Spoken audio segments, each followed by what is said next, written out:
Hello, and welcome. Welcome to this week's thrilling episode of Shadowrun. New episode, new job, new run, new everything. You know, it's going to be good. Stick around. It's going to be fantastic. We told you about hyping it up. I know, I like to hype it up because before we start to speak. I just want to make it sound really good. So, and I've been listening to the Arcology podcast to and from work today, so I'm really hyped up about it. And can I just say, before we started to stream, I was watching the Grey Hawk channel, and somebody said in there that they had the most good looking players in the whole of Twitch. And I would just like to say, after seeing you tonight on stream live, that I agree with them. And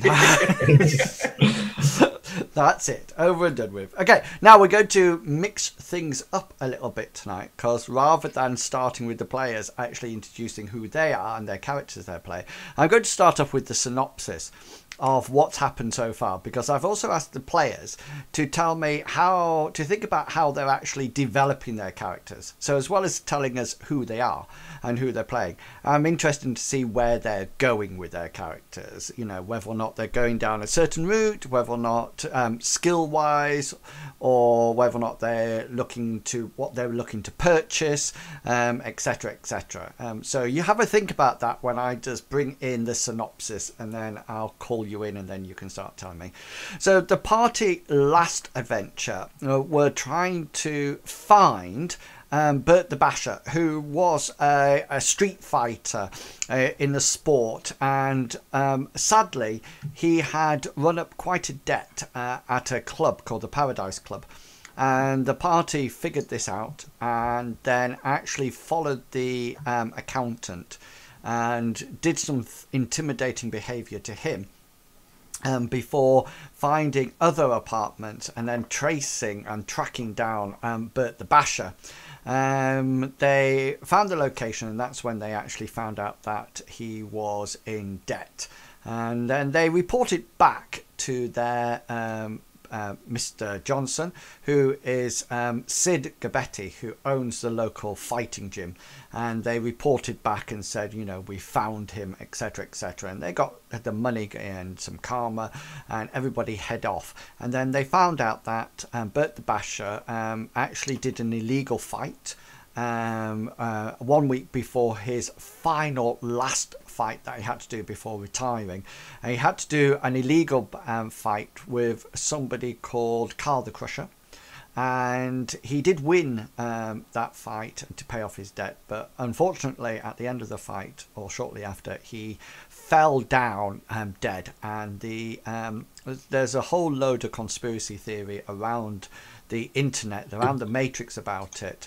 And they were actually sent a coroner's report stating that he had been shot, and that's how he died. And that's where we left the adventure last week. That's where we finished off. So this week we're having a new start, and we'll have a look at what happens in the downtime, if we have any, before they embark on their new assignment. So we're going to start off by going across to Longshank's EPG. Off you go. Hi guys, my name is Longshank's EPG. I'm playing the new boy to the group, Bodhi. He is the group's decker or hacker, and sort of like he basically lives in the Matrix and does all the Matrix hacking, information gathering, and shenanigans there. He's going to be working in the future on becoming a better decker, but in his thank you, Big Beastie. I saw your big nod then. But in the short term, he's going to be working on his physical sort of skills. He's going to try and become a bit more charismatic and bit faster in his reactions, that sort of thing, because he spent a little bit too much time previously at university just sort of like vegging out on takeaways and not really caring for himself as much as he probably should be. So he's going to be doing that. So tell me how Bodhi's going to be improving in the Matrix. Because that's his job, isn't it? His job, yeah. Rather than being charismatic, which is more face skills, his main job is being in the Matrix. So how's he planning on developing that? He's going to be sort of like reading up about it more, sort of like getting in and hacking into a few places on jobs and learning how to. So, is there a specific that sort of way? Is there a specific skill that you're aiming to improve?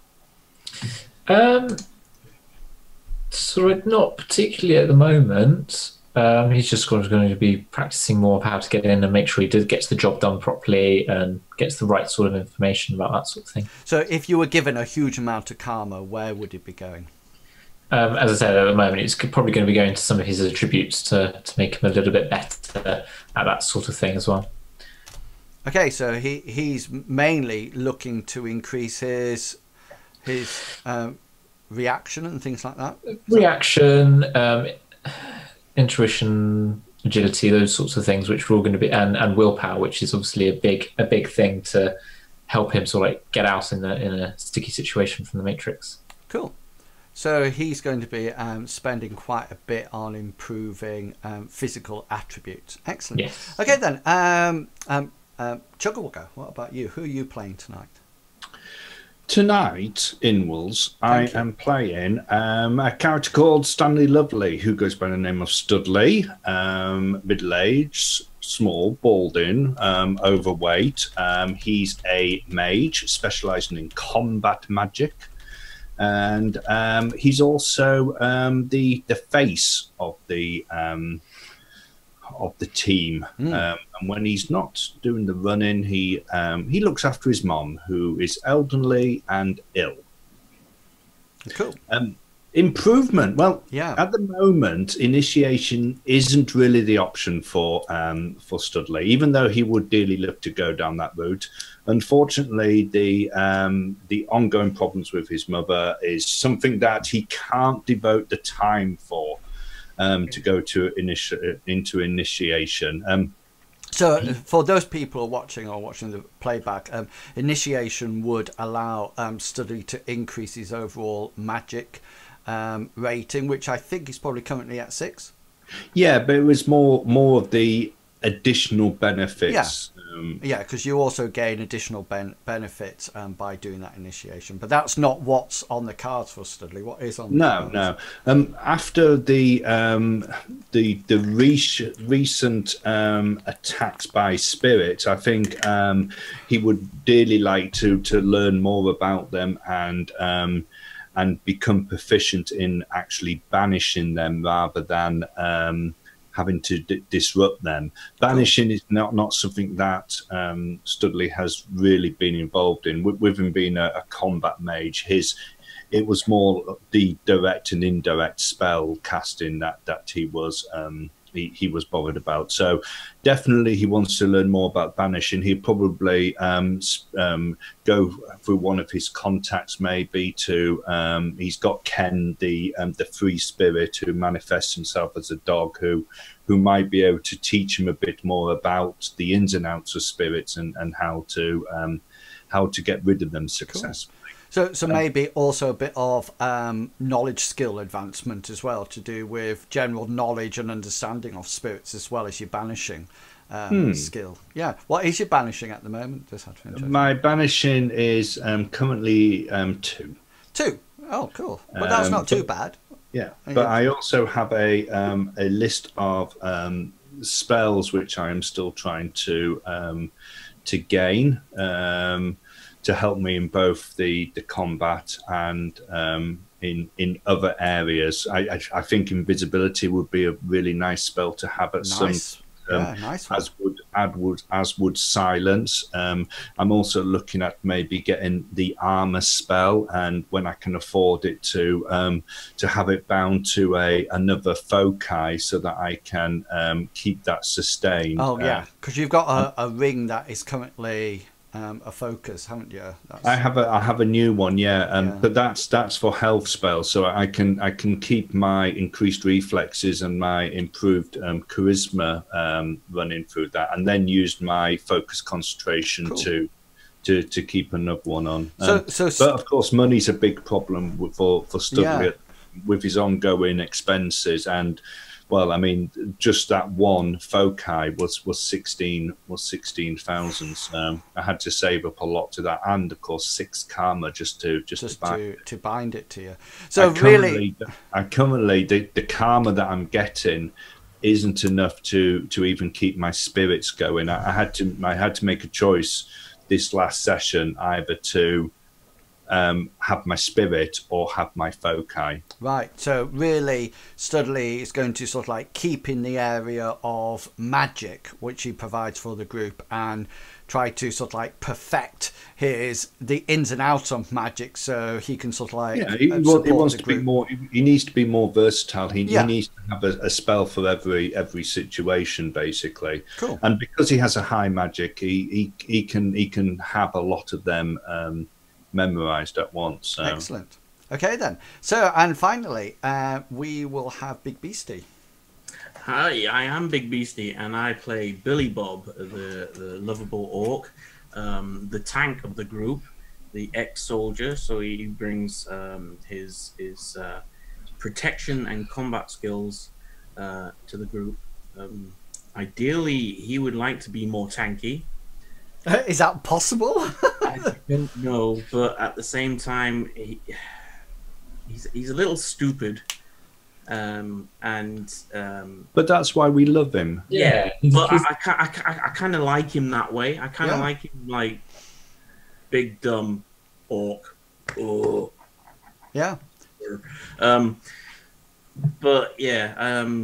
I think there's other ways to improve his tankiness, apart from just through, sort of like increasing armor. I mean, he's already gone through the route of spell resistance, which he can increase, and also his toughness. And he hasn't gone down the route of.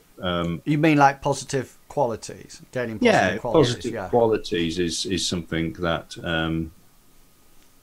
He's got 1 in charisma. I mean, well, you really have no need for charisma. I don't think it impacts. Because all the girls love you anyway. Yeah, well, exactly. They love you for another reason, Billy Bob. It's the big round muscles. That's what it is. It's the buzz cut. It's buzz cuts. They just do it. Yeah.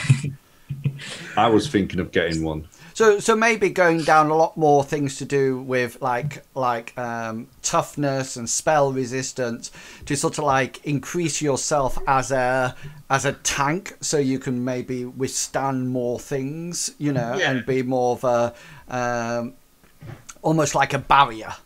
I mean, I've got what have I got? 1 in magic resistance at the moment. Yeah.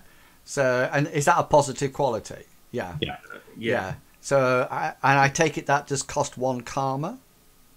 It's got no, it's double the karma cost of. What is? I know. To increase it, a new positive quality is karma cost times 2. But what's the karma cost? It's the positive quality cost times 2. Yeah, that's what I. So what's how much karma do you need for that positive quality? That's what I was trying to figure out. I'll look it up. I'm just trying to qualities. Here we go. There's a wonderful table somewhere. Oh, there it is. What's it called? Well, toughness is 18 karma to. Yeah, so it's 9, isn't it? So that'd be 18. And what was the other one? Resistance. Magic resistance. Yeah. And I can't see that one. Anyway, that's magic resistance is 12 each per rank. Oh yeah. So, but there's also things like natural hardening that he can go down the. So sort of almost like so. And he's already got a high pain tolerance as well. He can increase. Oh, that's true. Yeah. So he doesn't take the negative dice, doesn't he? I mean that would be pretty good for him as well. To do the pain. Higher pain tolerance. You might even just be able to keep bumping that up until it's sort of like at 10. So It's All maximum 3, I think. High pain All of a tolerance. sudden, you just fall over dead. Yeah. So Without it's knowing. high pain tolerance is maximum rating of 3. So you couldn't get it up to 10. But no, cool. So that gives me a real sort of like insight. So Bodhi sort of like working on his physical characteristics, and then Studley, you're sort of like improving yourself, focusing on your job of being the magical person, and Billy Bob, you're focusing on that tankiness and becoming more resistant, being more of a barrier to when you're standing in front of people. Excellent. So that gives me a real insight to where you're going. Now, I can't remember whether or not there was any downtime between The Last Adventures and this one. Minimum of 2 weeks, we said, because that's how Excellent. long it was going to take Mistletoe to get my foci. And I do believe you also stated that it would be expenditure for lifestyle costs. Yeah, so 1 month of lifestyle costs. So there are a few things that happen in between these 2 weeks. It's you get a variety. Well, 2 things happen, and the first thing, Studley, is that it's about 2 o'clock in the afternoon on what one of the days, and you get a comlink call coming through to your comlink. It actually the number is withheld. And you sort of like you ignore it for a little while, and they stops ringing, but then it comes back and it keeps ringing and ringing and ringing.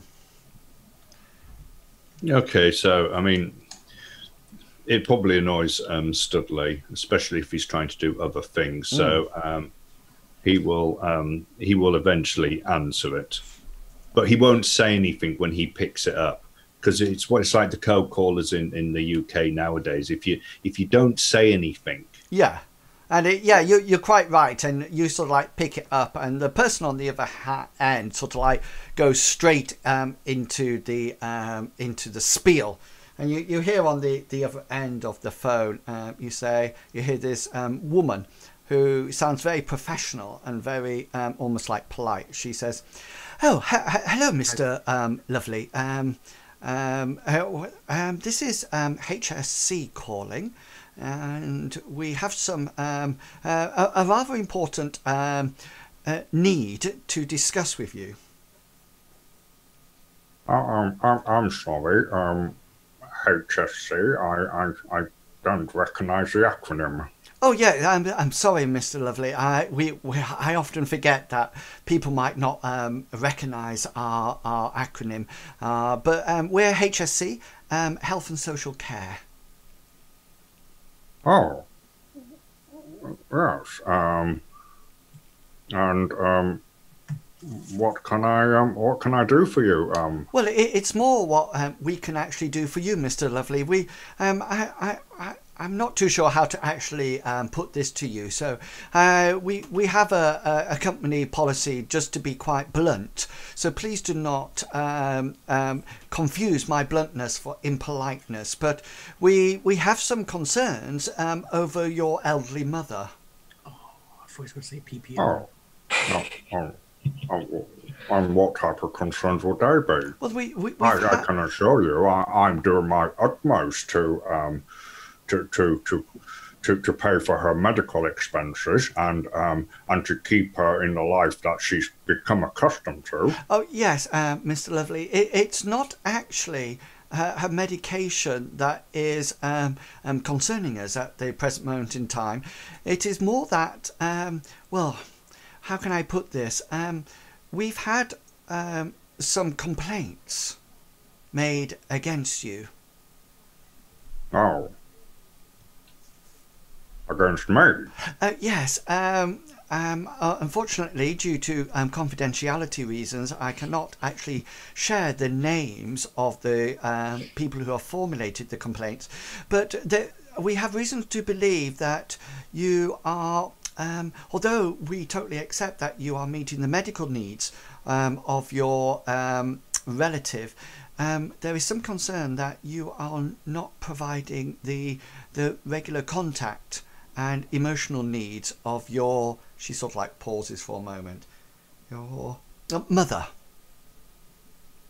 Well, I can only assure you that the allegations against me, which are obviously false, I think it's absolutely disgusting that the confidentiality. You cannot tell me who it is, because that really gives me no way to defend myself against them. Yes, Mr. Lovely, it is unfortunate how the law works. Slander, that's what we call it. Well, slander. Yes, but we are here to help, Mr. Lovely. We are here to help in the health and social care of both yourself and your aged mother. And we, although various people have alerted us to certain concerns, we... Sorry, various people, you say? So there wasn't just one. You have various complaints against my inability to look after my mother. Yes, sadly, Mr. Lovely, it is more than one person.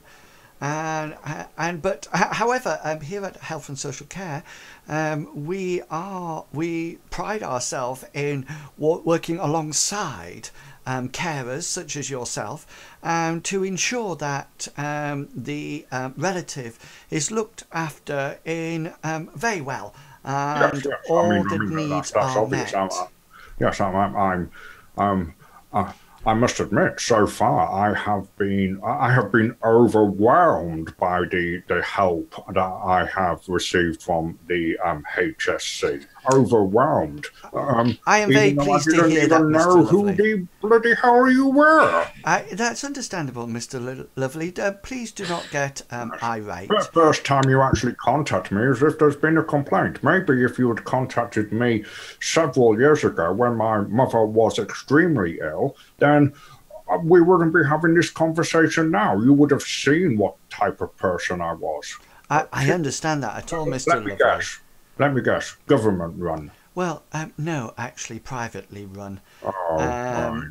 The government in Metro owns very little nowadays, apart from probably the litter collection. I just assumed from the, your inability to, to take my side that... Mr. Lovely, here at HSC we do not take sides. Apart from, I guess the only side that we take is the side of the person in the most need. And I'm somewhat disappointed that you feel that we are taking sides, Mr. Lovely, and can I assure you that our company policy is not to take sides. It's just to ensure that we actually maintain a suitable care order for the person or people in who require care. It is very nice to know that you looked after your mother when she was really ill, and I totally do agree with you. That is probably the time that we should have come to your aid and offer support. However, we are here now, and we would like, if at all possible, to meet up with you in the coming weeks and actually meet up with you and your mother to assess her needs and whether or not you are completely capable of looking after her.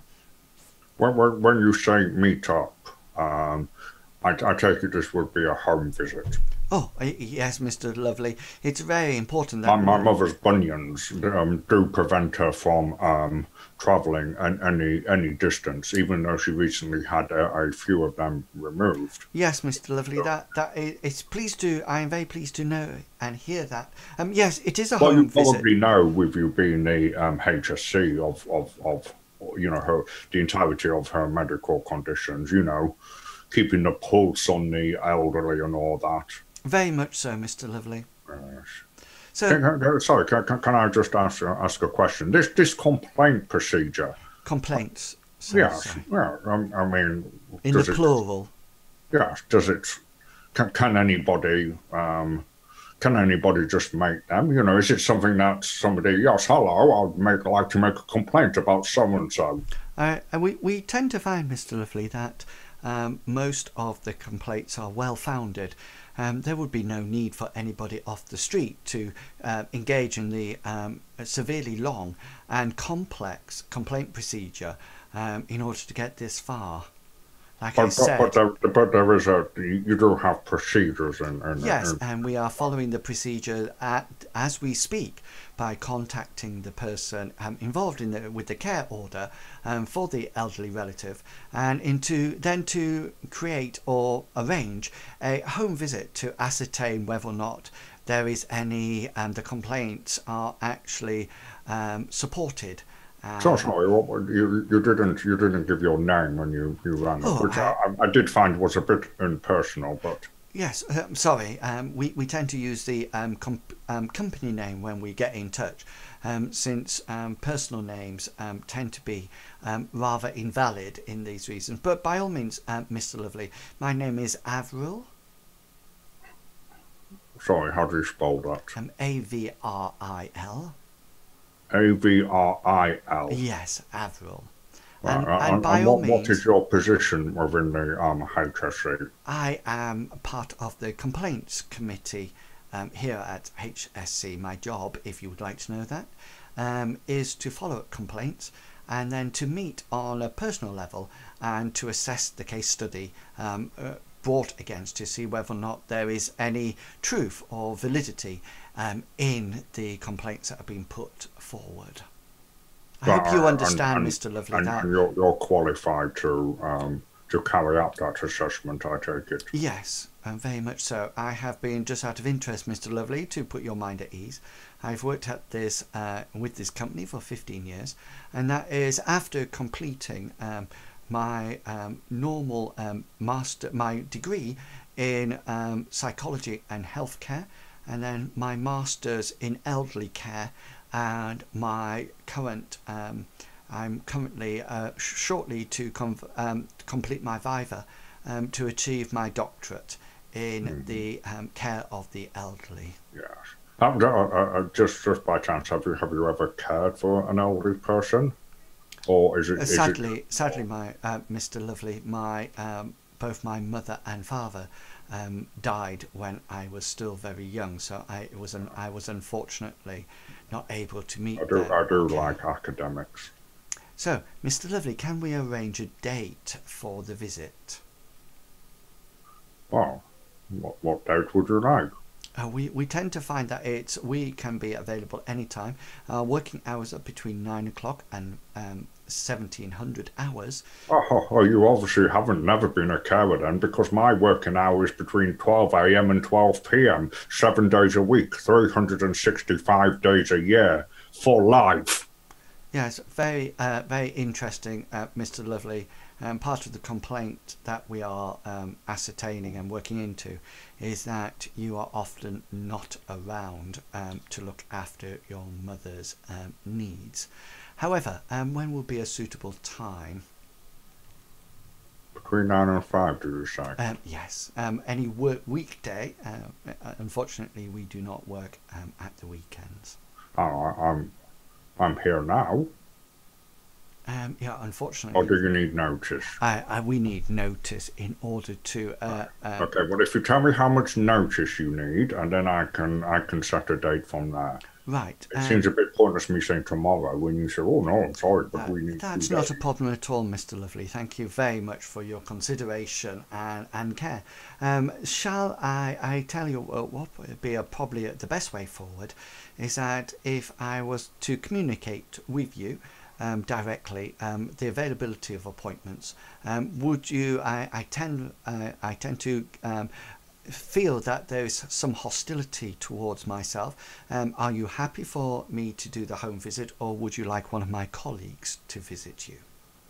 No, I'm sure whoever comes round will have an unbiased opinion. Oh, absolutely, completely, sir.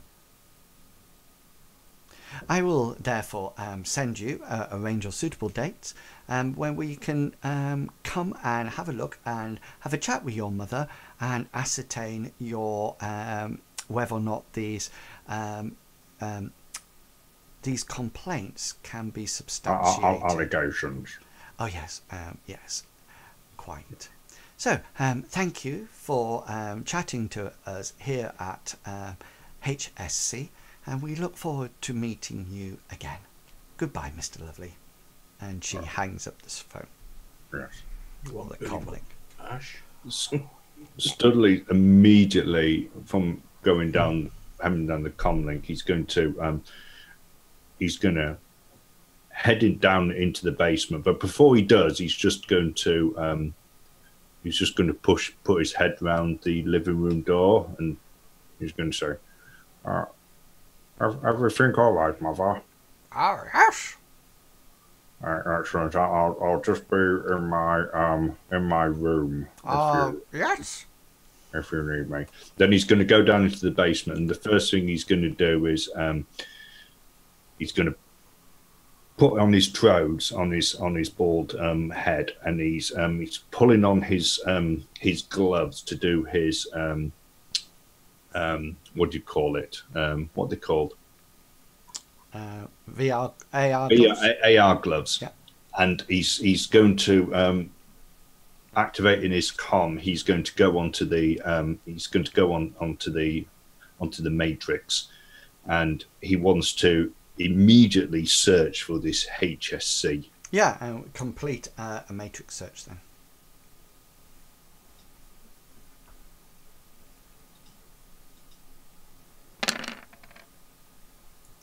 Oh, a nice one. 6 successes. Is the +2 for something? Yeah, he's specialised in matrix search. Oh, cool. Yeah. It's a normal. It's computers, but he's specialised in matrix search. Excellent. So he's going on. He wants to see. He wants to go to the about to see who. To see who it is, and then he also wants to. He also wants to look at the complaints procedure, and he'll even actually go to see whether or not. Okay, yeah. So you've got you can have the answer to 6 questions. So go for it. So the first question is, of course, he wants to know whether or not it is a legitimate company, of course. Yeah. Okay then. So the first thing is this seems to go very quickly. There's a lot of information about HSC. Yes, it's definitely a privately run company. Seems quite substantial. It seems to have a lot of trading and sort of like care. Seems to also own a lot of care homes and sort of like places to look after the elderly. And looking at that, does it seem that the what are the sort of like the going onto the care homes? What are the sort of like fees like for anything like that? Yeah, and quite substantial. Yeah, you figured that. Yeah, you almost like get the feeling it's where people might. It's not a place for non-rich people to send their elderly grandparents. Studley's sort of like getting worked up now, because he sort of like looked at these care homes and thinking that it's now all a big con, that this corporate company has this health and social care, and then they make false allegations about people and get them to get their parents or their elderly relative taken off them, so that they then have to pay extortionate fees to keep them. So he immediately wants to go onto the complaints procedure, and he's almost like goes through it and sees what information that is asked for. Yeah, well, it's just a simple gecko form, and it says it sort of has a range of drop down menus on it. Enter your name, your comlink number, who you're complaining or what you're complaining about, and then there's an open text box to type your complaint, and then there's like a submit button down at the bottom. Okay. Does it give a list of key personnel? Do you know when you normally go on and it will say? There's a whole load of the CEOs on there, etc., etc. They're sort of like the main, the owners of it. There's no mention of like administrative staff or anything like that. It's just sort of like the main, almost like the company board. Right. Okay. And whereabouts are their head offices based? They're in Central. Right. So if you remember, I think you can see the campaign area, can't you? Can you see what I've just put up on the screen? No, it hasn't popped up on us yet. Well, you can. It's called campaign area. Okay. It's in your handout. You can find it there. Okay. Sorry, did you say who this HSC was actually owned by as a It's their own company. It is their own company. So that is the corporation HSC then. And it stands for Health and Social Care. Social care. Right. And the tagline is "Your care is our passion." Yeah. Yeah. Your money and your is money what we want. Yeah. Okay. Okay, so Studley's going to finish doing that, and he's as soon as he's takes off his trodes and his AR gloves, he's immediately going to put a call into to Bodhi. Okay, yeah, go for it. Ring ring. Yeah, hello. How can I help you, Studs? Yes, it's Studley. Hi, Studley. How can I help you?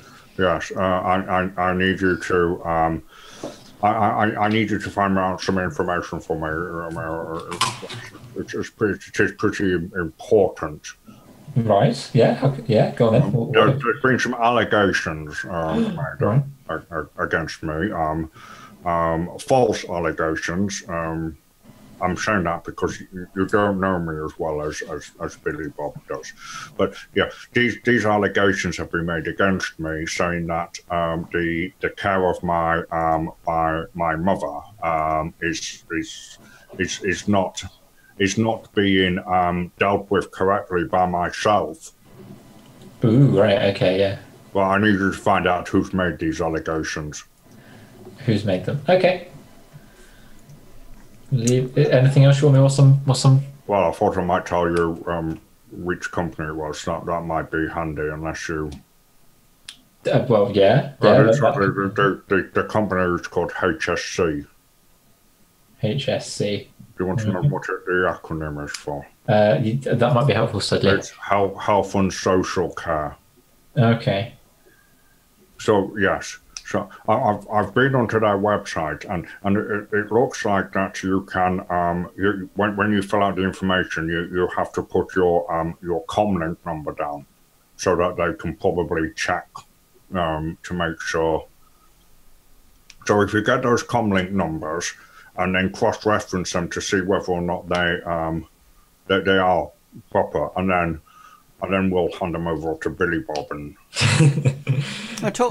Okay, so while you're having this conversation, Billy Bob, you also get a call coming to your comlink.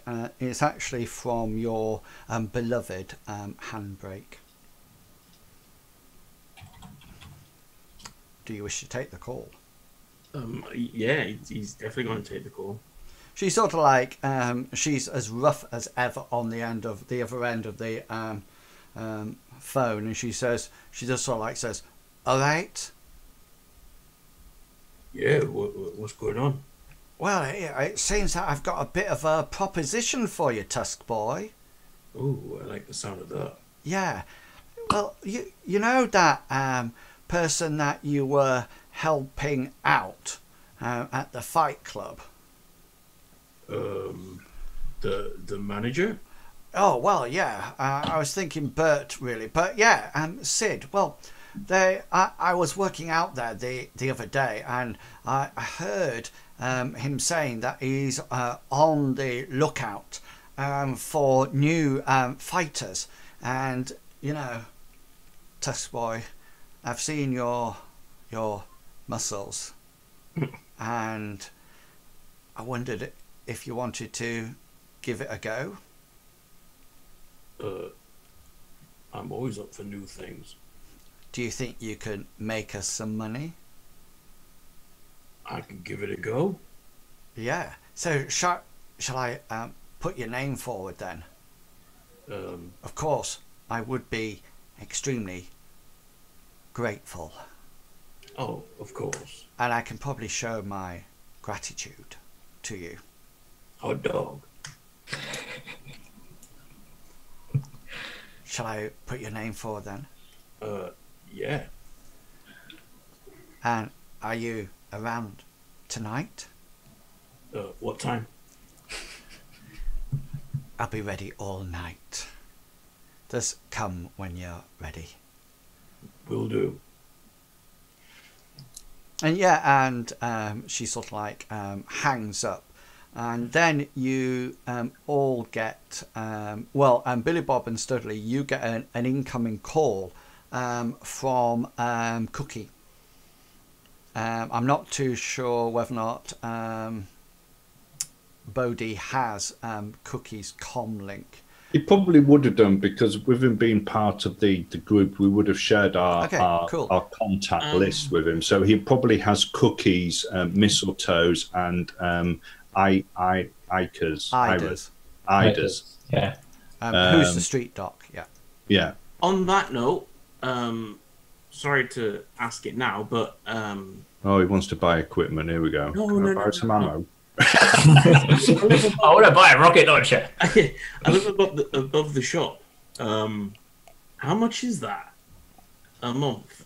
It depends what your lifestyle is. Yours is probably quite a low lifestyle, I would have thought. So 2,000, unless you want to somewhere to park the car securely, in which case it's 3,000. I don't think it's worth parking Rusty Rosie securely anyway.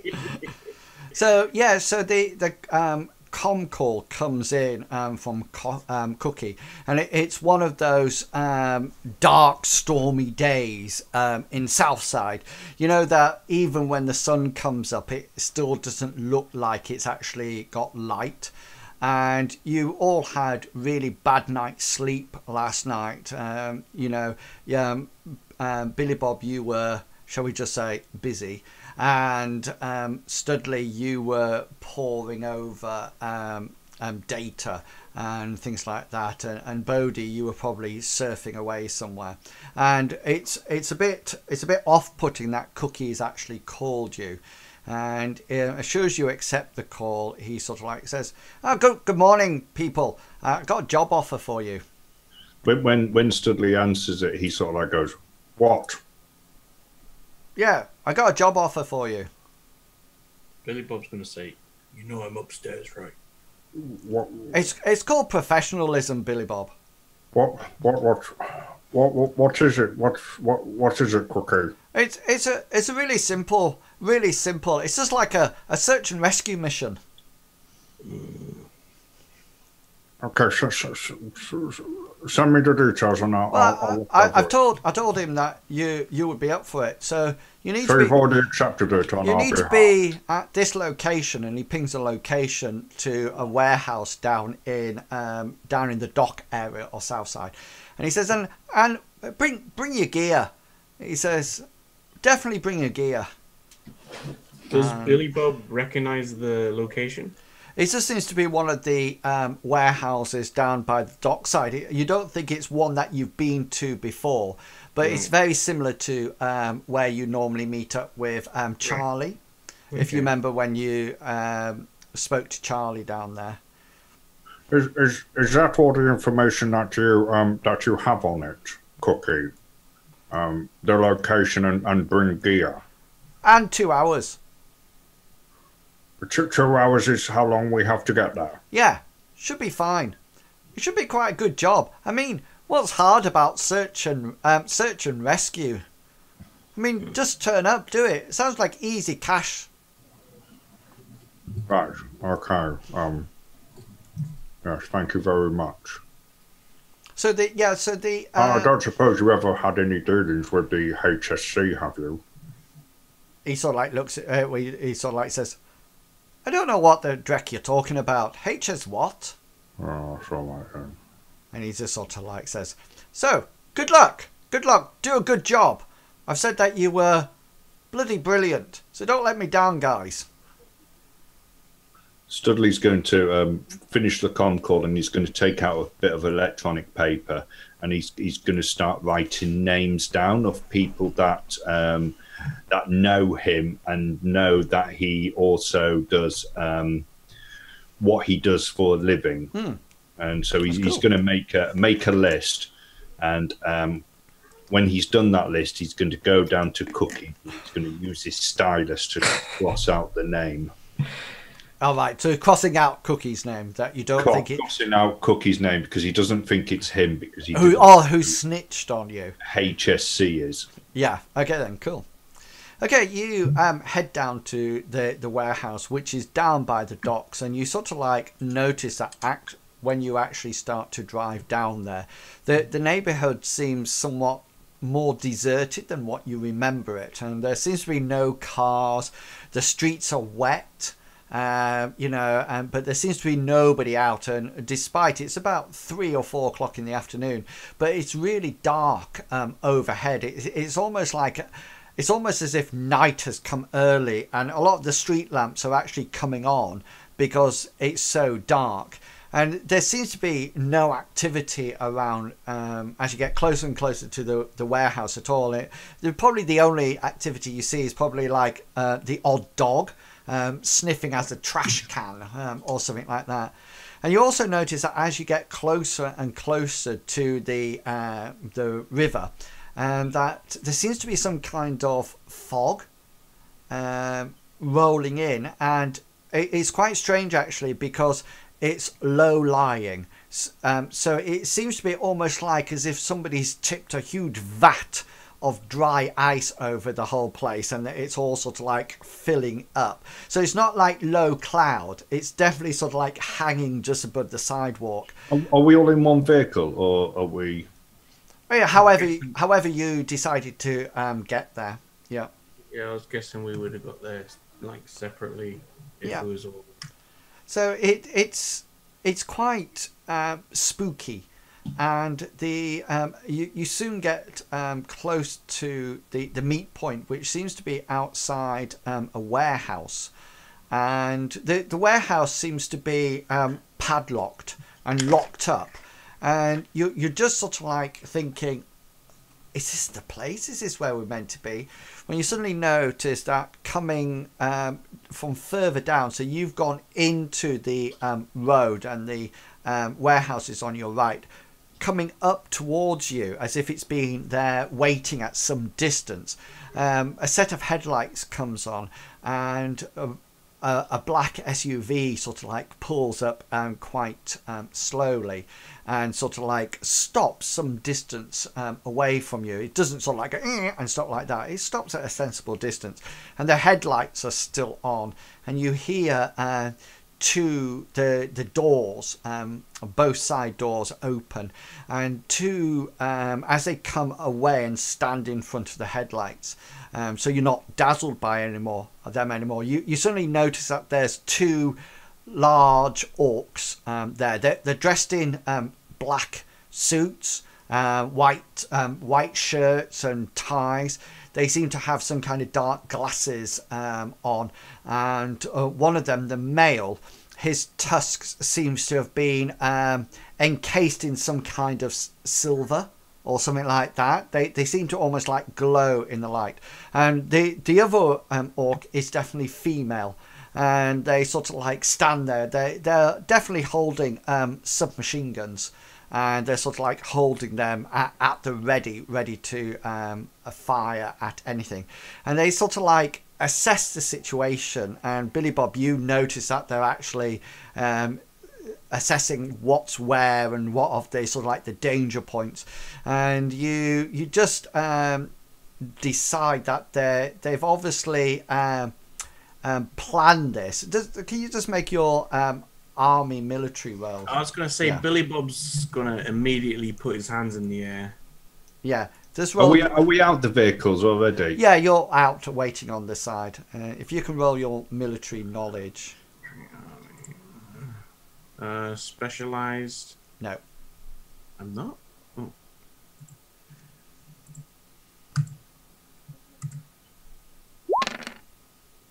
Cool. Yeah, 5 successes. Nice. Yeah, you figured that they're definitely sussing out the possible attack vectors. You think, as you look around, Billy Bob, you think, oh, this is a really safe place. There are buildings either side, but the width of the alleyway is too short if you were up on the top to actually get a shot downwards. Yeah. Because of it, because of the angle. And you also notice that there's no sort of like hiding places or anything. And they sort of like come out, and you sort of like, you figure that they're quite professionally trained. And they sort of like stand there with the machine guns, and you then. Studley wants to switch to his astral perception, Cool. and he wants to see whether or not there's any beings in astral space. But he also wants to sense these two to see. Yeah, so roll your sensing and tell me how many hits you get. At the same time, as Billy Bob, like, does Billy Bob recognize these? 4. Yeah, they don't. You don't look like they don't look like anybody you know. Sorry. 4. 4. 4. Yeah, so you can see that they're quite. They're not magical, and they have no spells operational. However, they do have various Bioware implants, and you notice the woman orc, the female orc, actually seems to have a cyber arm. It seems to be completely meshed on her. It's a left arm, and although you can't see it through the suit, when you look at her, you can tell instantly that that in astral space that part is removed. Okay. Now that he has a subvocal microphone, Studley's going to. He's going to say what he can see over in the astral. Yeah, to make everybody aware. Yeah. Buy you one as well. And while you're doing that and sensing and communicating that information, you notice that the back door, the lights are dimmed somewhat on the vehicle, and so they're almost like on that dipped setting. And you notice that the back door of the vehicle opens, and a rather slim human being dressed in like a grey coverall and actually wearing a pink construction helmet walks up to you.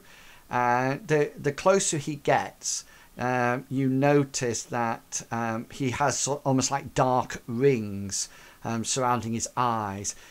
He looks quite suave and quite relaxed and cool, and when he sort of like stops, sort of like almost like in an arm's reach from you all, the two orcs are stepped right way back at the moment, and he comes up to you all and he goes, thank you for meeting me in such short notice. Yes, we were told that you may have need of our services. Yeah, it's a simple search and rescue expedition.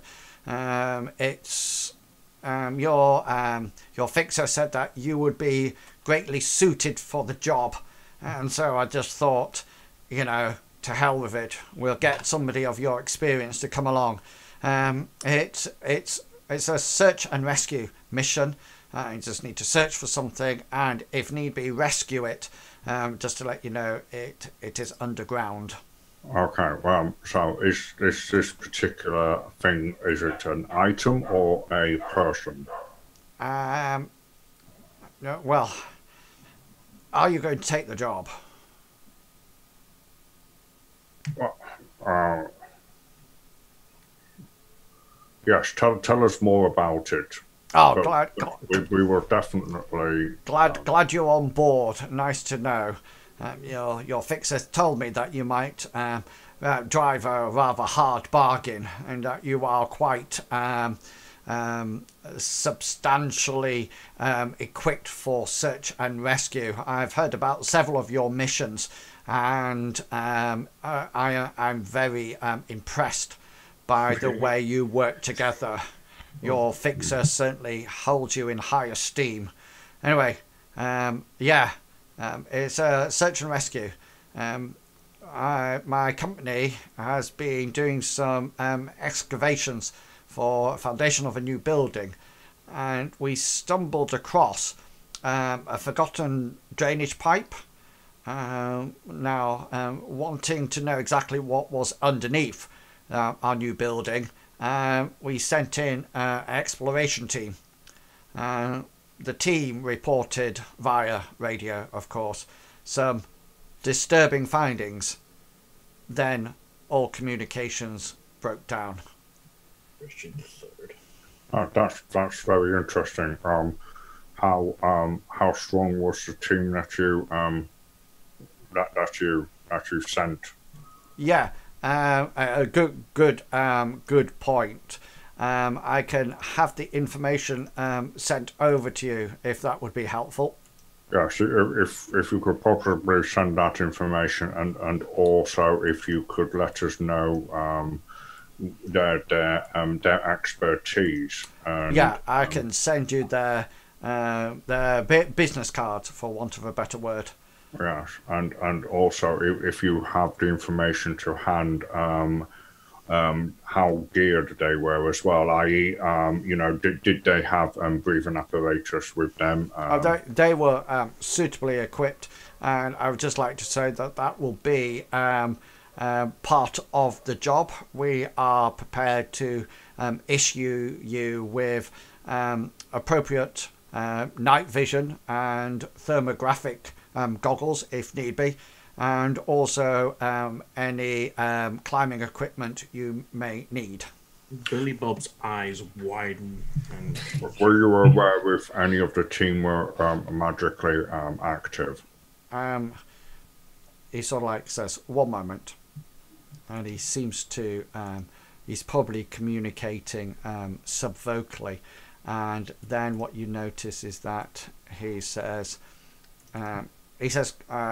do you have a comlink number that I can send it to? Yes. And Studley I'll ping his comlink unit number across. How long is it since you lost contact with your team? So you should have in your handout now a copy of the company, the people who went. Should say exploration team. Just having a look now. I've released it was right the way down at the. I've released it to you all because you probably should be able to share it. Studley, both you got as soon as you want. Yes. And so, how long is it since you last?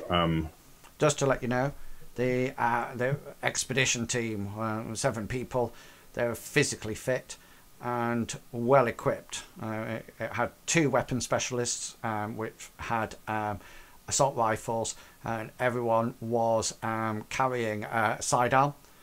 Magical support, since you asked about it, was included in the form of a medic equipped with health and combat spells. I've sent you a list of the individual photographs, and you should have that information now. Does Billy Bob recognize any of the names that are on this? Make a memory check. All right. Okay. Should be just underneath your attributes.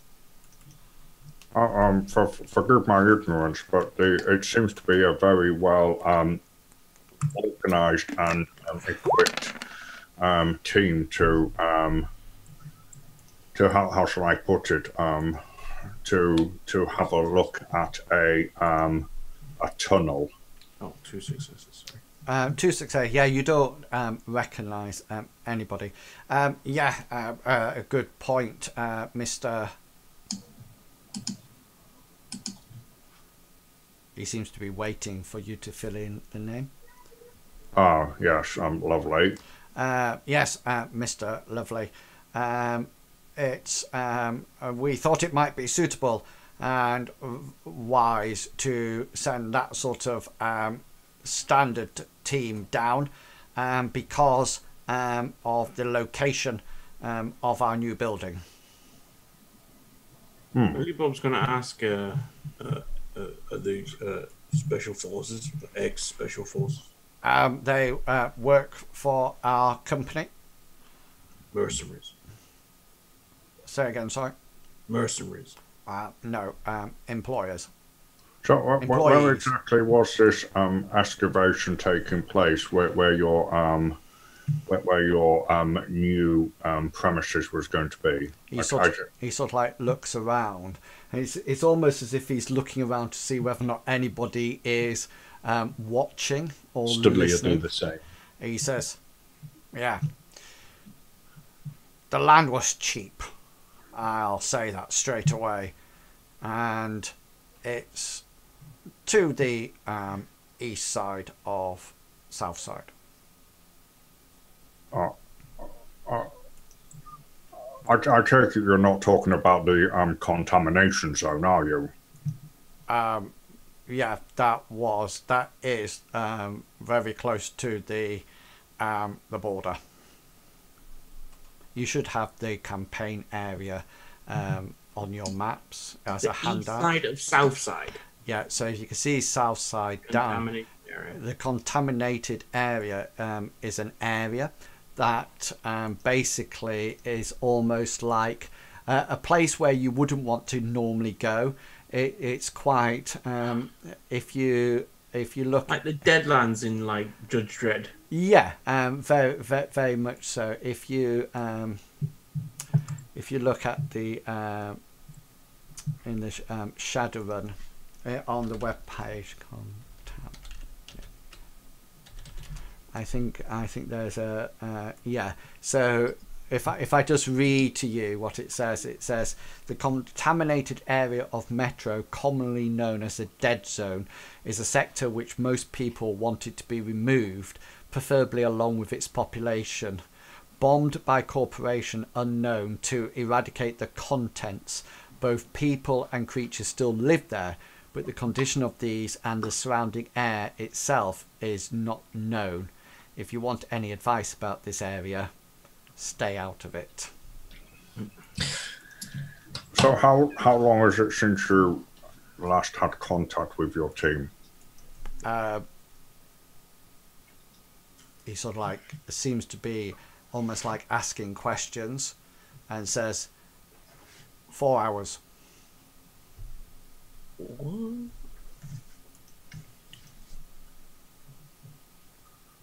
Well, forgive me, but you obviously think that there is something very wrong here, because it took you less than 2 hours to call us in. We need somebody who's quite discreet to do this out, to find this out, and also perhaps I shouldn't say this, expendable. Shouldn't have said that. Forgive me for asking the obvious question. You say to the east of Southside. Do you actually mean on the border, or are we going into the contaminated zone? The construction is on the south side of the border. Okay. So it's your search and rescue. Forgive me, but you haven't been precise. Are you wanting the people bought out, or are you wanting something that they were carrying retrieved? Good question. Search and rescue mission is to search for the team initially, also to search for what is down there and whether or not we as a construction company should be worried about it, and then rescue any of the team. There seems to be a lot of variables in this. Firstly, speed is of the essence. Secondly, there is the unknown of what we are going to be facing. Magical, physical, environmental threats could all be possible. Plus, of course, there is a location close to the contamination zone, and the fact that this has to be carried out in a short time frame. You haven't mentioned payment at all. No, and your fixer mentioned that you would come ready prepared. We have the goggles and climbing gear in the SUV. Sorry. Climbing gear. Yes. As previously mentioned. Right. And what is your going rate for a job of this description? Well, I mean, to be frank with you, I would have said, taken into account all the order parameters that I have previously mentioned, that we will be looking in the region of 10,000 credits. Well, roll your negotiation. I didn't have time to get spells up, so.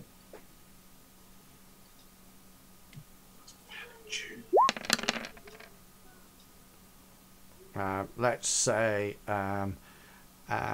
why don't we say 6,000 with 10% up front if you need it. Right. Okay. I guess we have a deal. He sort of like looks at you and says, "Perfect. Let's get going." 6,000. Shall we follow you, or shall we leave our vehicles here? Will you be driving us to the excavation site? We will drive you to the construction site, mainly because of the restricted entrance and access to it. Please, my SUV awaits. Billy Bob's going to ask 6,000. Do we at least get to keep the gear? That can be negotiated at the end of the run. Right. If you could give me 5 minutes, I just need to lock up my scooter, etc. Cool. We will be with you. Yeah. Yeah. So you go and lock up your scooter. Bodhi, sorry to interrupt, but Bodhi turns to Studley and says, "You can always stick your scooter in the back of my van. There's plenty of space." Do you have a ramp?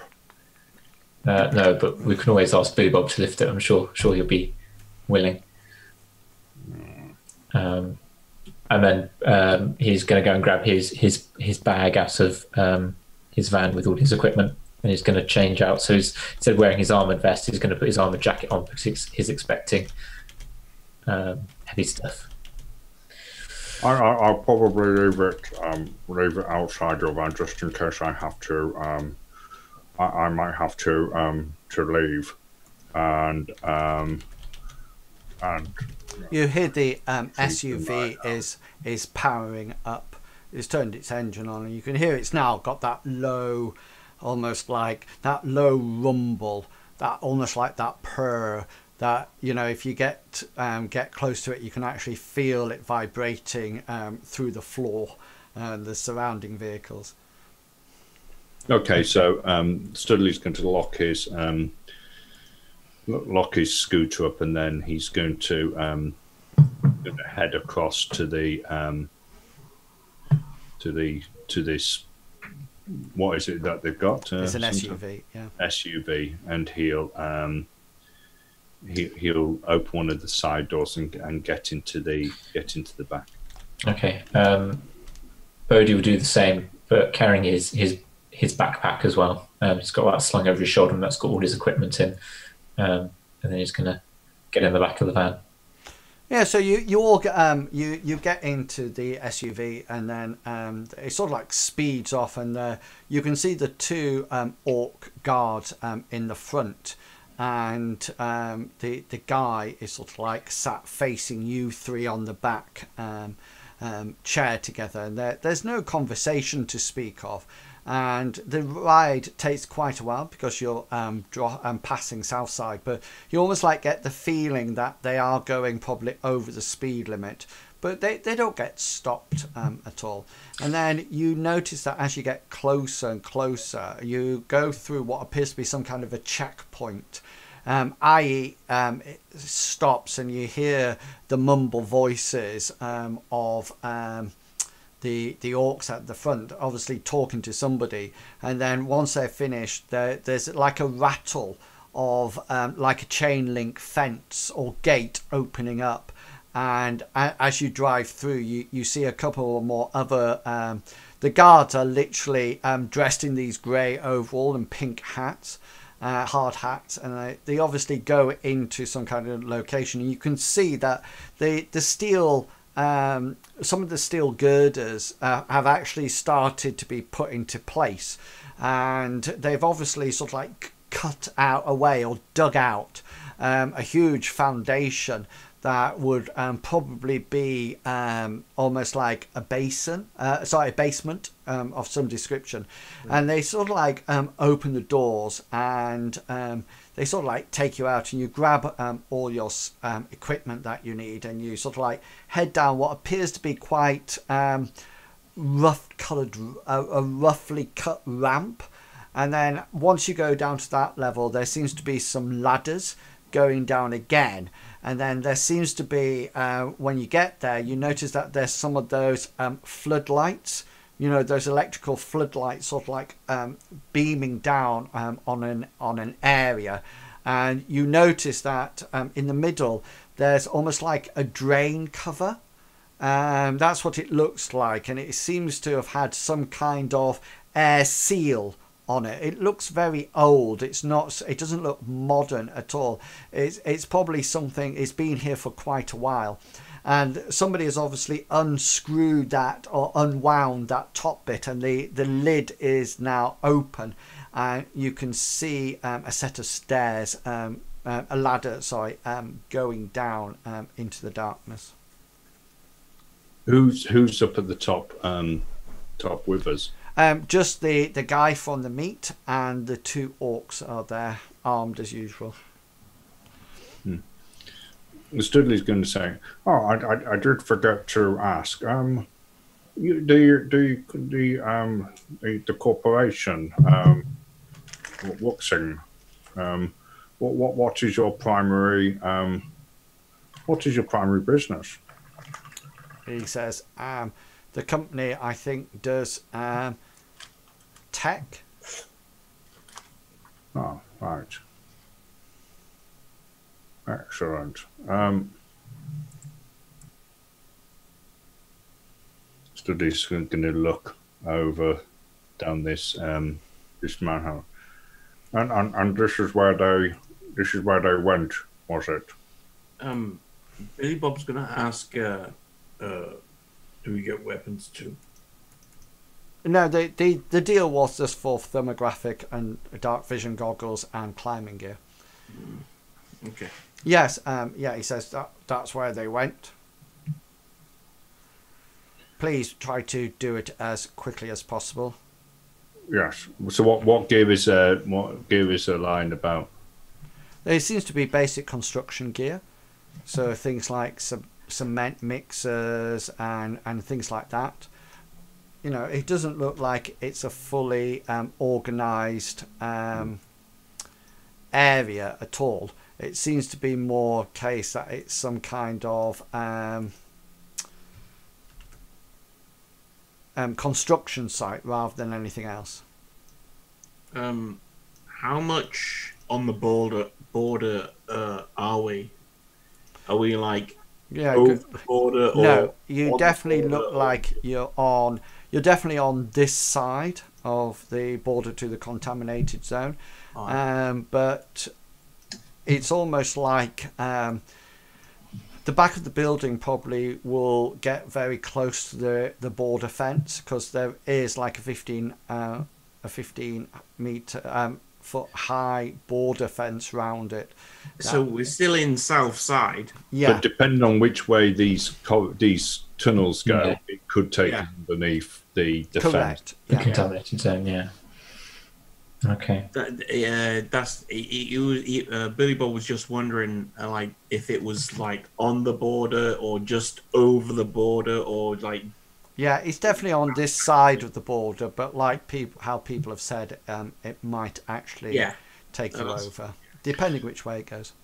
So Studley's going to look for some type of lighting system, be it either something that's like a helmet that goes on. Yeah, well, if you require it, the people can provide you with torches. You do have your low light and thermographic. Yeah, but Studley's thinking, looking at it, he's thinking that, you know, if it starts off at a sewage tunnel, there's probably not going to be any lights down there, so his low light probably won't work, and he won't be able to walk with just. You can have a torch. That's not a problem. Yeah, so he'll probably look for something like a head torch, and then look for something. Yeah, they don't have like miner's lamp. They can give you a flashlight. Okay. Bodhi, if there's one for Bodhi as well, he'll take one. Okay, so is everybody taking a flashlight then? If it's available, yeah. Yeah. And Studley will also take a spare battery from one of the other ones. What climbing gear is there? Sort of like grapples, or and is it old fashioned? No, it's quite modern stuff. It will suffice to know that it will actually assist you in any climbing rolls that you make. So the difference is whether or not it's an assisted climb or unassisted climb. So, for example, it's to do with the amount of hits that you get per meter, and also to do with the general roll of it as well. So, like, to go down the hole as it is now, I'm guessing we'll be assisted by. It's a ladder. It's a ladder. Oh, it's a ladder. Sorry. Yeah, okay. So you'll be fine. Okay, so grabbing bits of whatever the climbing gear is, and once he's got a torch and a spare implement, Studley's going to look at the other two and say, "Are we ready, gentlemen?" Billy Bob's like eager to go. He's like, he's nodding. He's got a big grin on his face. Yeah, let's do this. Bodhi's just going to look at Billy Bob and say, "After you, sir." So just so you know for future, so climbing is part of your gymnastic skill. So to do it, you will to climb. You use generally you've got like a gymnastic plus strength test to see how well you climb. Okay, and then if you at the end of it, once you've climbed a certain distance, then you, unless you've got right the way down or right the way up, you then have to make a reaction strength test to hold on, and you'll get bonuses for that because you assisted. You got additional climbing gear. Okay, so But before he goes down, Studley's going to turn to the guy with the pink helmet. Yeah. And say, were any of your team carrying anything that they could be tracked by? I appreciate that you probably may not have a signal at the moment, but I was just wondering whether or not, as we got further down, we might pick up anything that they. Yeah. they so you, he sort of like he says scanners or anything. Yeah, he says to you, they were a well-prepped team, if that's what you're asking. I'm sure they had some way to get in and out. Right, excellent. Make a judge intention roll.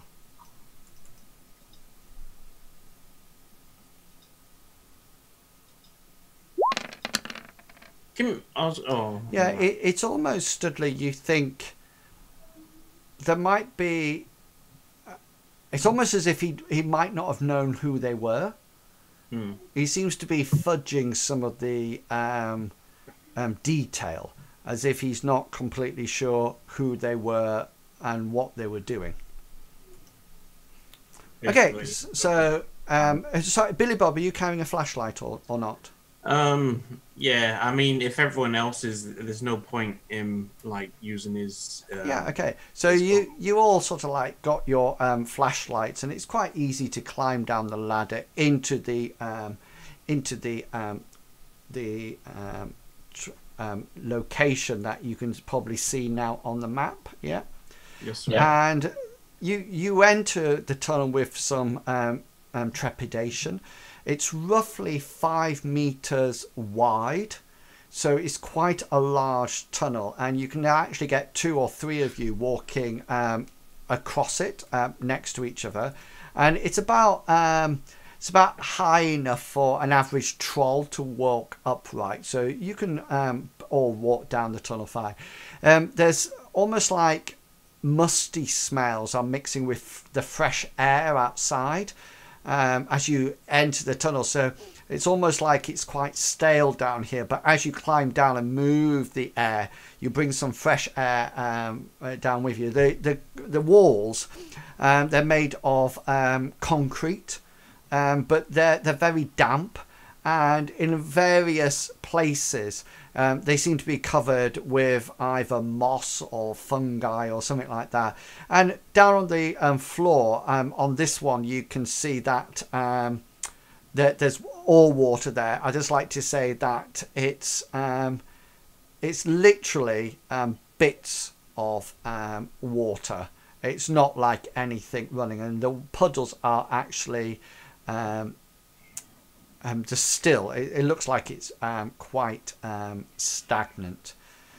So are we actually in a pipe that's below the current sewage system of? Is this the one that they didn't know what it was? Because this was when they were excavating the foundation. So is this? Yeah, I think you can roughly say that they weren't expecting to find this down here. Right. So it's either something very old, or something that they weren't aware at. If possible, Bodhi would like to get on his image link up the map for Southside and have his GPS running as well, Yeah. so that he can track where they're going as far as possible. Yeah, so you at the moment you are on the edge of Southside. Okay, so you carry on down this. Studley wants to before he goes any further, he's sort of like going to look around and he's going to say, "Yes, gentlemen, if there's any confined spaces, it's probably a good idea if I don't go first." Billy Bob's gonna just turn around and say, "Stay behind me." And then I want to also cast a spell. He's going to take out of his pockets sort of like 6 pieces of a a black rock which he crushes in his hand. The rock is actually cinnabar, and I'm going to cast a Force 3 spell, but using 6 reagents to increase my limit to 6. Yeah. Spell I'm casting is increased reflexes, which will then be sustained in my new foci. Okay, cool. Roll away.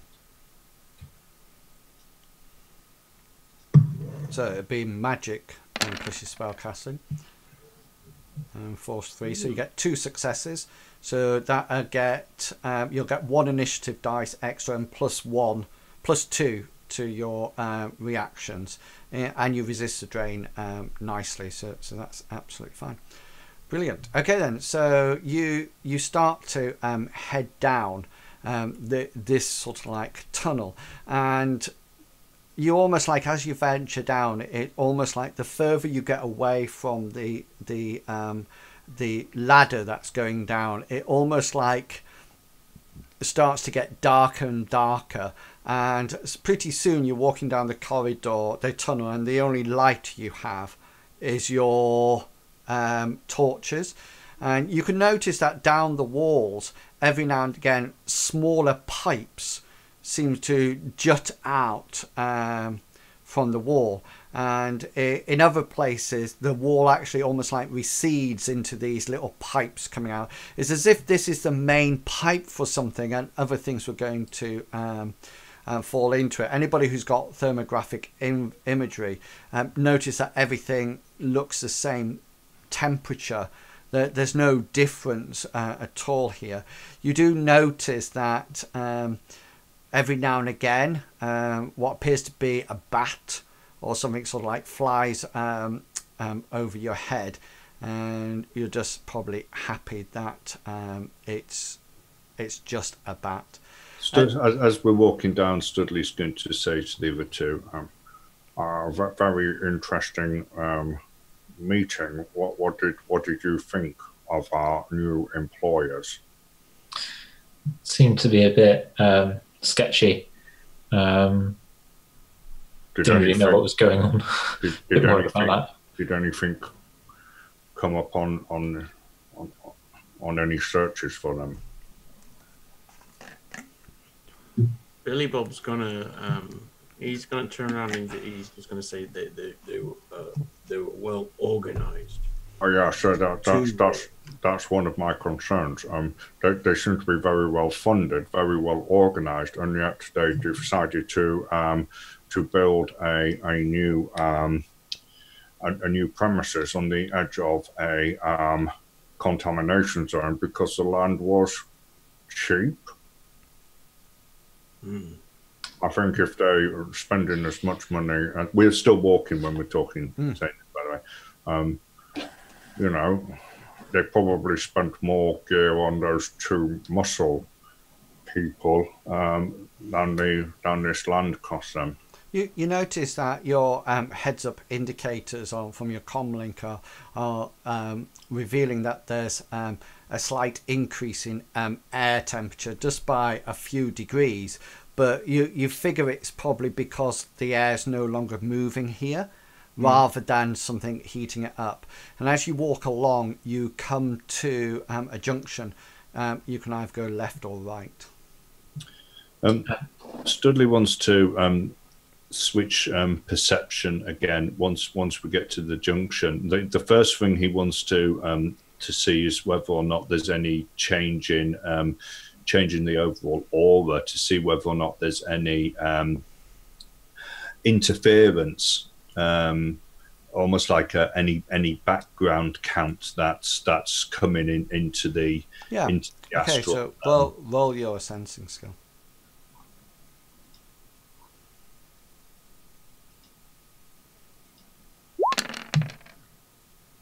Yeah, 3 successes. The only sort of like, you can see the odd bat now and again. There's the glow of the fungus and the moss, because naturally they're living. But apart from that, there's no sort of like background count of any sort of magic at all. and bringing up the AR display for his comlink. Is it showing that the signal strength is still full, or is there any noise being generated? It's not. Well, your signal strength for all your communication between you is fine. However, trying to link to anything outside the tunnel, you can see if you had bars there, the bar is sort of like on the last one, and every now and then it almost like disconnects and then comes back on. It seems that you're losing connection to the public grid, but you can still communicate between each other. You said there's a junction that goes left, yeah, right, left or right. Yeah, so it's like a T junction. Yeah. Okay, so Billy Bob wants to check the ground and see if there's any disturbance on the left or the right. 2 seconds. Yeah, so Billy Bob sort of like looks at the ground. Let's see. Let me know when he's back. I'll just see whether or not he's got a skill for it. I don't believe he. Yeah, so Billy Bob has a look, and Billy Bob sort of like has headphones in. Has a look and sort of like there seems to be no markings or tracks on the floor. And there's these bits of puddle every now and again, so it doesn't look like there's any set way either to the left or to the right. So it doesn't look like someone went left or right. It just correct. Yeah, there's just sort of like puddles on the ground, and that's about it. Which direction would take us closer to the contamination zone? You figure at the moment as you go left and right. So if you imagine, I'll just draw it on the board for you. If you think that the contamination zone, say, is there, you sort of like come to here, and now there's one going this way and one going that way. Does that make sense? So you don't think any route at the moment would take you over the into the contaminated Billy Bob's going to ask him to stay put. So he's going to say stay put, and he's going to run left at first. How far do you want to run for? Tell me time rather than distance. I don't know. Until if it just goes straight, then he's gonna like just turn back and run back and then run right and run until he sees it like either turn left or turn right or whatever. So are you going to say which direction are you going first, left or right? So it'll go left first. Okay, left first. And are you running along there until the corridor actually turns again? The tunnel turns again? Yeah, well, not run, but he's going to do like a fast-paced walk. Okay, so you're just going to walk along until it stops. Okay, then. So Studley and Bodhi, what is your plan? So Billy Bob heads off to the left and starts to walk down that corridor, that tunnel entrance. What does Studley and Bodhi want to do? Studley will sort of like prop himself up against the corner, and he'll say to Bodhi, I don't suppose you've got that information for me yet, have you? That one? No, I was just starting on it when we had that the call to come over here. I did manage to have a quick look at the website though, get a bit of background information before I started delving into the hosts and stuff. Oh, right. Billy Bob, you walk for about 3 minutes. Mm-hmm. And then you notice that the corridor turns again, and the pipeline turns, and it turns to almost like go underneath the border. So it turns to the right. Yeah, so it will actually. So you've come down here. This is the crossroads where you started. Yeah. You went this way, and then it turns like that. Okay. And Then- this is the contamination zone there. Okay. Then Billy Bob's gonna turn back, go back on himself, and he's gonna take the right. Yeah, so another 3 minutes. So this is 6 minutes As now. Billy Bob runs, No, he's just walking. as he walks past from Studley's going to say, Everything all right there, Mr. Bob?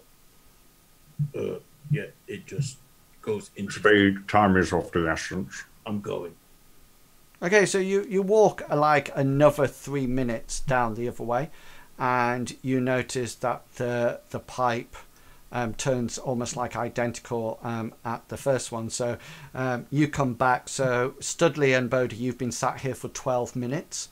Just sort of like sat when Billy Bob went one way, then came back, then went the other way, and then came back. And you can see his flashlight dancing around the place as it goes left or right.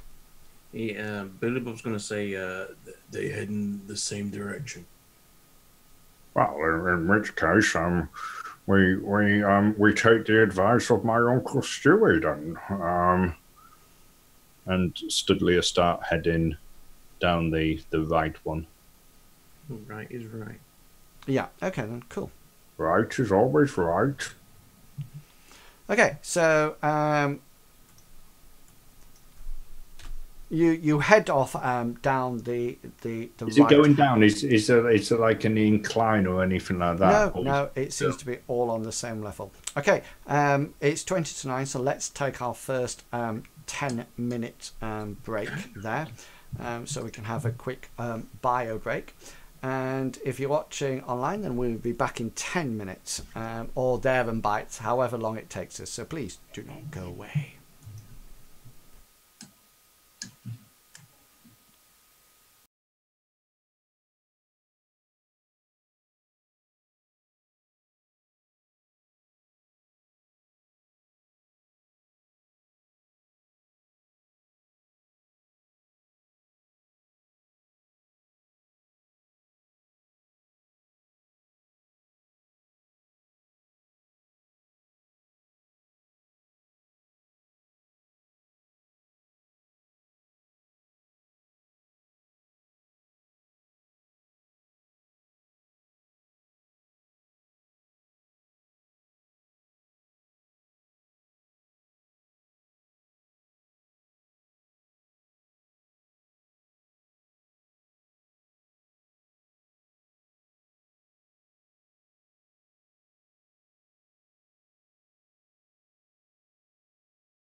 Yeah. Oh no, hang on, that one.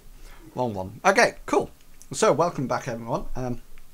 The party or the runners have just gone down a sewer system or drainage system, and they've come across two things. They've decided to take Right turn, Clyde. right turn. Yeah, on Uncle Stewie's advice. Yeah.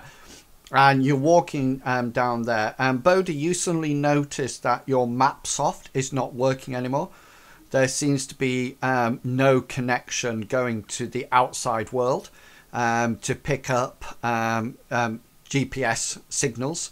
So it's currently saying searching for signals, searching for signals, searching for signals. He will swipe that to his side a moment, and then the next time we stop for any length of time, he'll probably get out his satellite link and try and work it so that he gets a bit of signal every so often. Yeah, so even with a satellite link, there seems to be no. You can sense the matrix in here, but so you can communicate quite easily between people. But due to the depth of the ground and the concrete, etc., there seems to be no signal going out to the outside world at all. So sorry. Yeah, go for it. I was going to say, as Billy Bob was leading, as it felt like he's been going downhill. Yeah, so that's what Studley wondered, but it doesn't. It looks like you're all on the same level. It doesn't. So it hasn't felt like Billy Bob's gone down a ramp of. No, not at all. And you continue along this sort of like pathway, and you notice up ahead that there seems to be another T junction, and you notice something, and there seems to be. Can you each of you roll a perception test for it, please?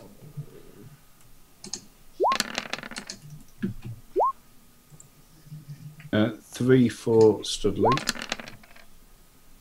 5 for Bodhi. Yeah. And 2 for Billy Bob. I don't know whether or not you've come back in and out long chunks, but it flickered a little bit, but yeah, your token's not coming up on your chat.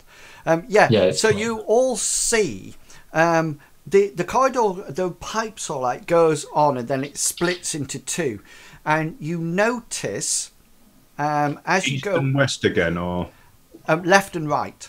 Yeah. Okay. And it goes left and right, and you notice as you get to the end and sort of like look down both corridors, you sort of like shine your flashlights down, and they just seem to go on to the edge of your flashlight. But you do notice that on the wall, so imagine that I'm facing the tunnel and it's going like that. Yeah. Didn't have the cams. So imagine that I'm coming down the tunnel, so it goes off that way now, and where you are is the side of the wall. You notice just off from that to the right, there is an RFD tag, an RFID tag on the wall. An RFID. Yeah. RFID. It seems Just to to the be right. it seems to be stuck onto the wall. Bodhi's assuming it's probably from the excavation party, but he'll check on them, see if he can do a matrix perception to see if it's got what the name and logo it's got on the RFT tag. Yeah, well, it seems to be issuing forth a series of numbers. I'll put it into chat for you. Okay. So it's 19:27.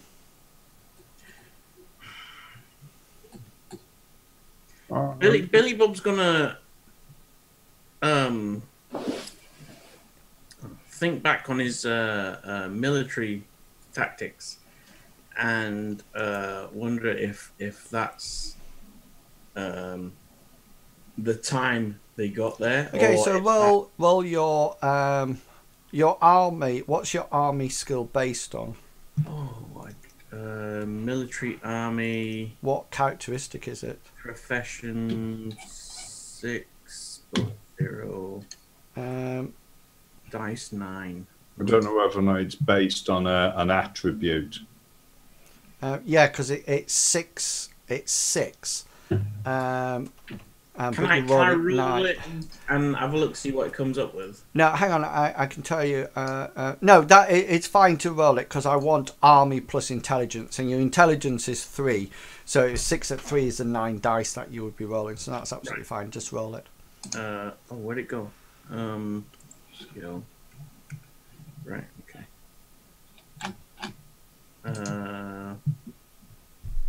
Specialized. Am I specialized in military, seeing I'm a military person? No? Okay. No, specialized is just something that comes up when you roll any skill. Right, okay. This is your specialized skill, if you see what I mean. Nobody else has it. Yeah. I should have put yes then. No, because it's it's assumed that is your skill. Yeah, you with one success, you know that was probably a time, so it's probably 27 minutes past 7 o'clock at night. Right. Okay. In Will's, I think professional. If it was a professional skill he rolled, it's based off his logic. Yeah, that's what I said. Yeah. What time is it now? Can Studley bring up the time on his?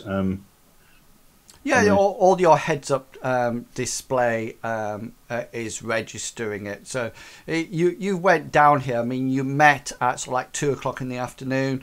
So you say an hour and a half to get through town across south side, and then some time down here. So it's probably about 4:30. 4:30 in the afternoon now. Yeah. Studley's going to say, it seems weird that the exploration team would come this far down, especially if they were only concerned with the foundations. I think there may be more to this than than we may think. I think they were probably coming down here looking for something specifically. What? I'm not sure yet. Billy Bob's going to turn around and he's going to say, agreed. And if we're assuming that that our fid tag has the time on it, aren't the numbers a bit wrong? 27 minutes past 7. Yeah, 27 minutes past 7.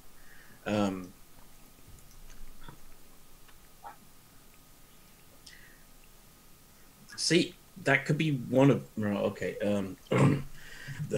It could be one of two things. It could be the time they reach this point, or coordinates of some sort on a map. Oh, is it possible that it's coordinates? It's very possible, but the how it's writ out, it would say time. Yes, but we know that the team's been missing for 4 hours.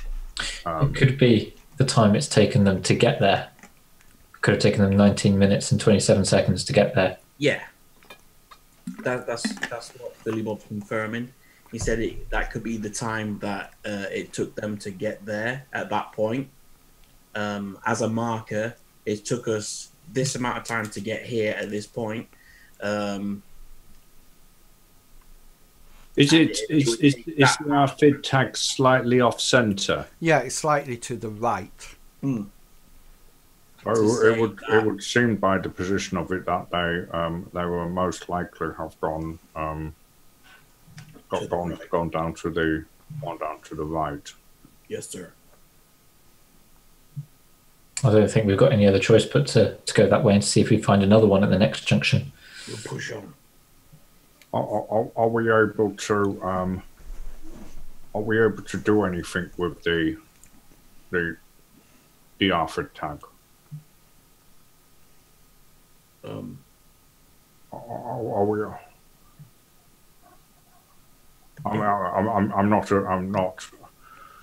I'm not into computer. I can search. I can do matrix search. Are we able to track things that are on the same pan, or? I can give it a go. The matrix is being a bit of a dodgy beast down here, but I can try. I don't know whether or not it's even possible. To be quite honest, let's continue. Okay, so are you going left or right? Billy Bob's going to turn around and say, because it's off to the right. Logic would say, let's go right. Well, logic and Uncle Stewie. Right is right. Right. So, yeah, we're going to go right. Okay, so you don't have any GPS down here at all. So you decide to go right in this instance, yeah? Mm-hmm. Yeah. Yeah. Okay. So we know that both times we've gone right so far. So yes. However, so you decide to go right, and you turn right, and the corridor, the tunnel side, just continues.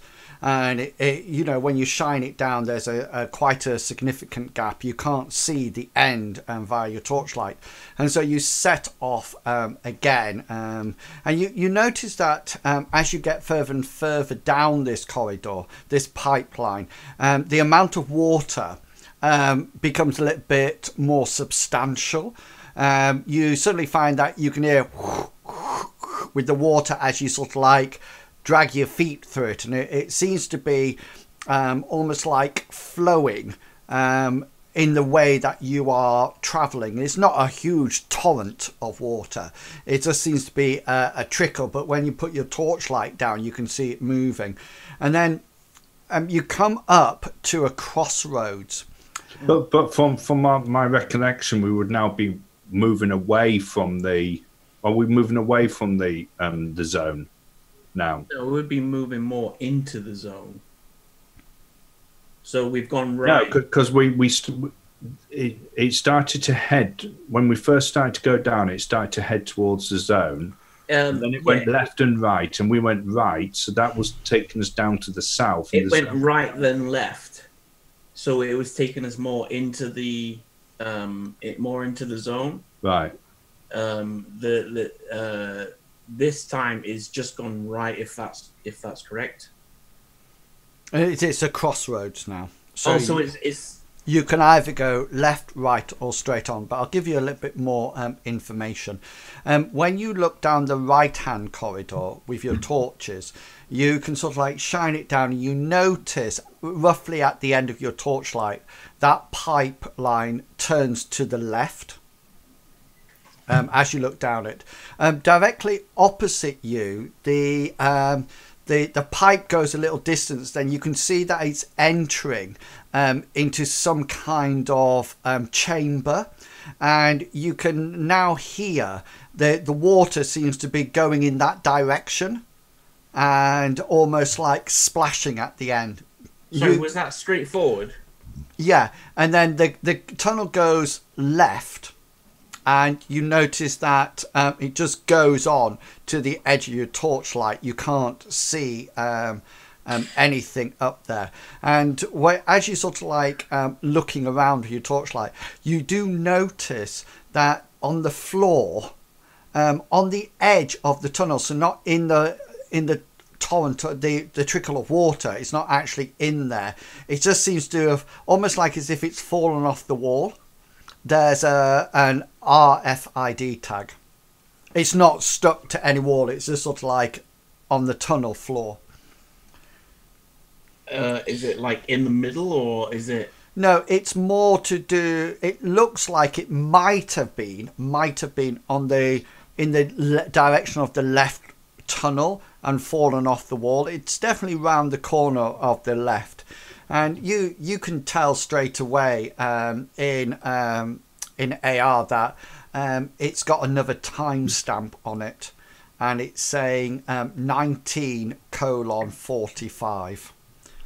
And how long has it taken us to go from where we were to would it have been? I mean, Studley walks a bit slower than It would be about 15 minutes, yeah. 20.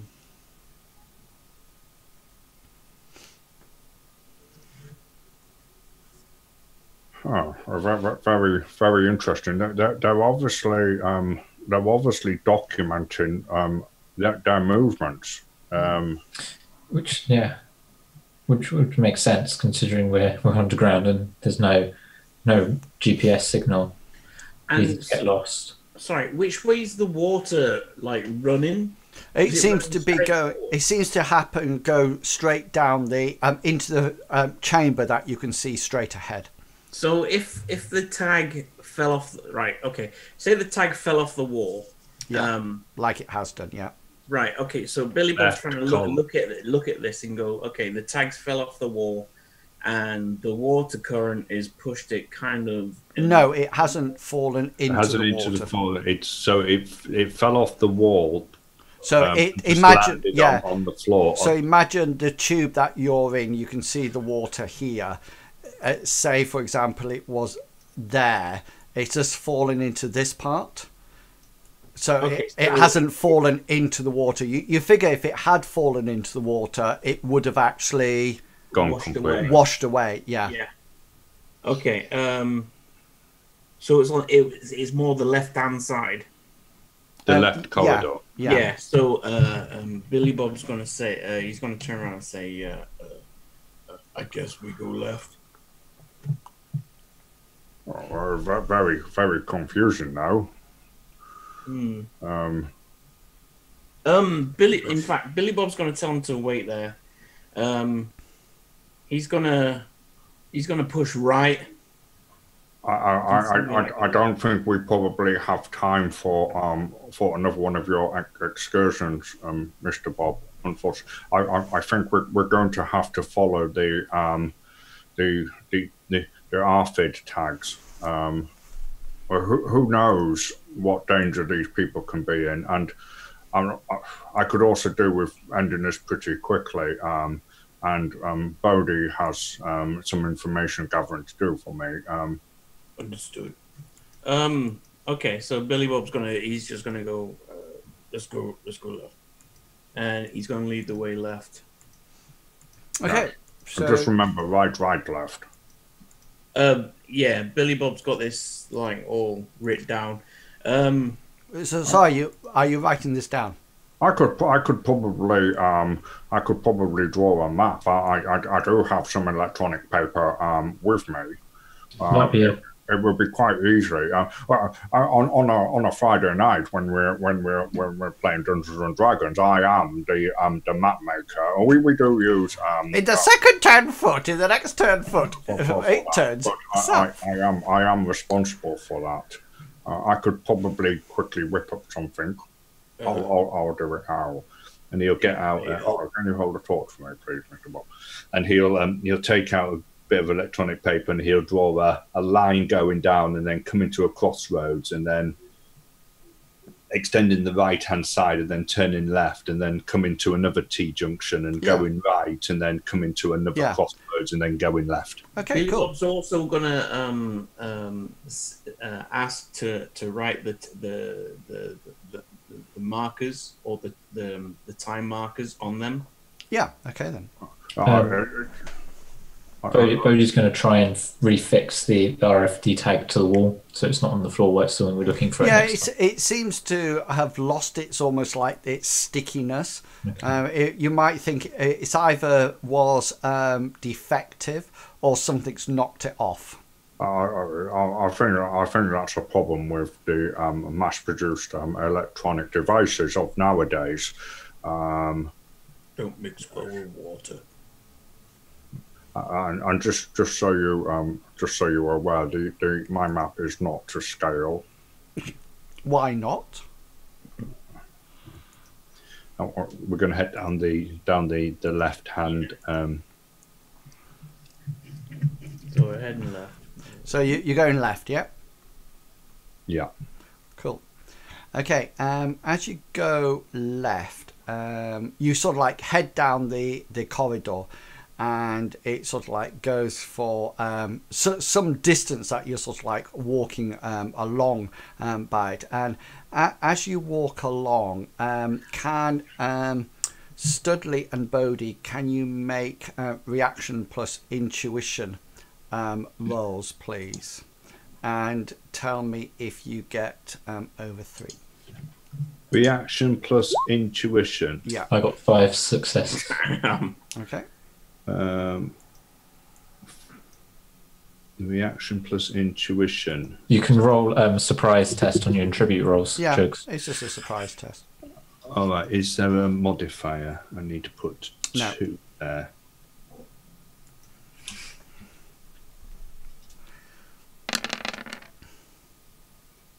Three successes. Okay then. So as you're walking sort of like down this tunnel, you're sort of like quite happily going along, sort of like splashing your shining your torches over, and then suddenly Studley and Bodhi, you almost like hear something behind you in the water, and you sort of like turn round, and there seems to be this huge alligator, almost like charging down the corridor towards you. Now, you both did a surprise test there, so if you had got less than 3 successes, you would have actually not been able to operate in the first initiative pass.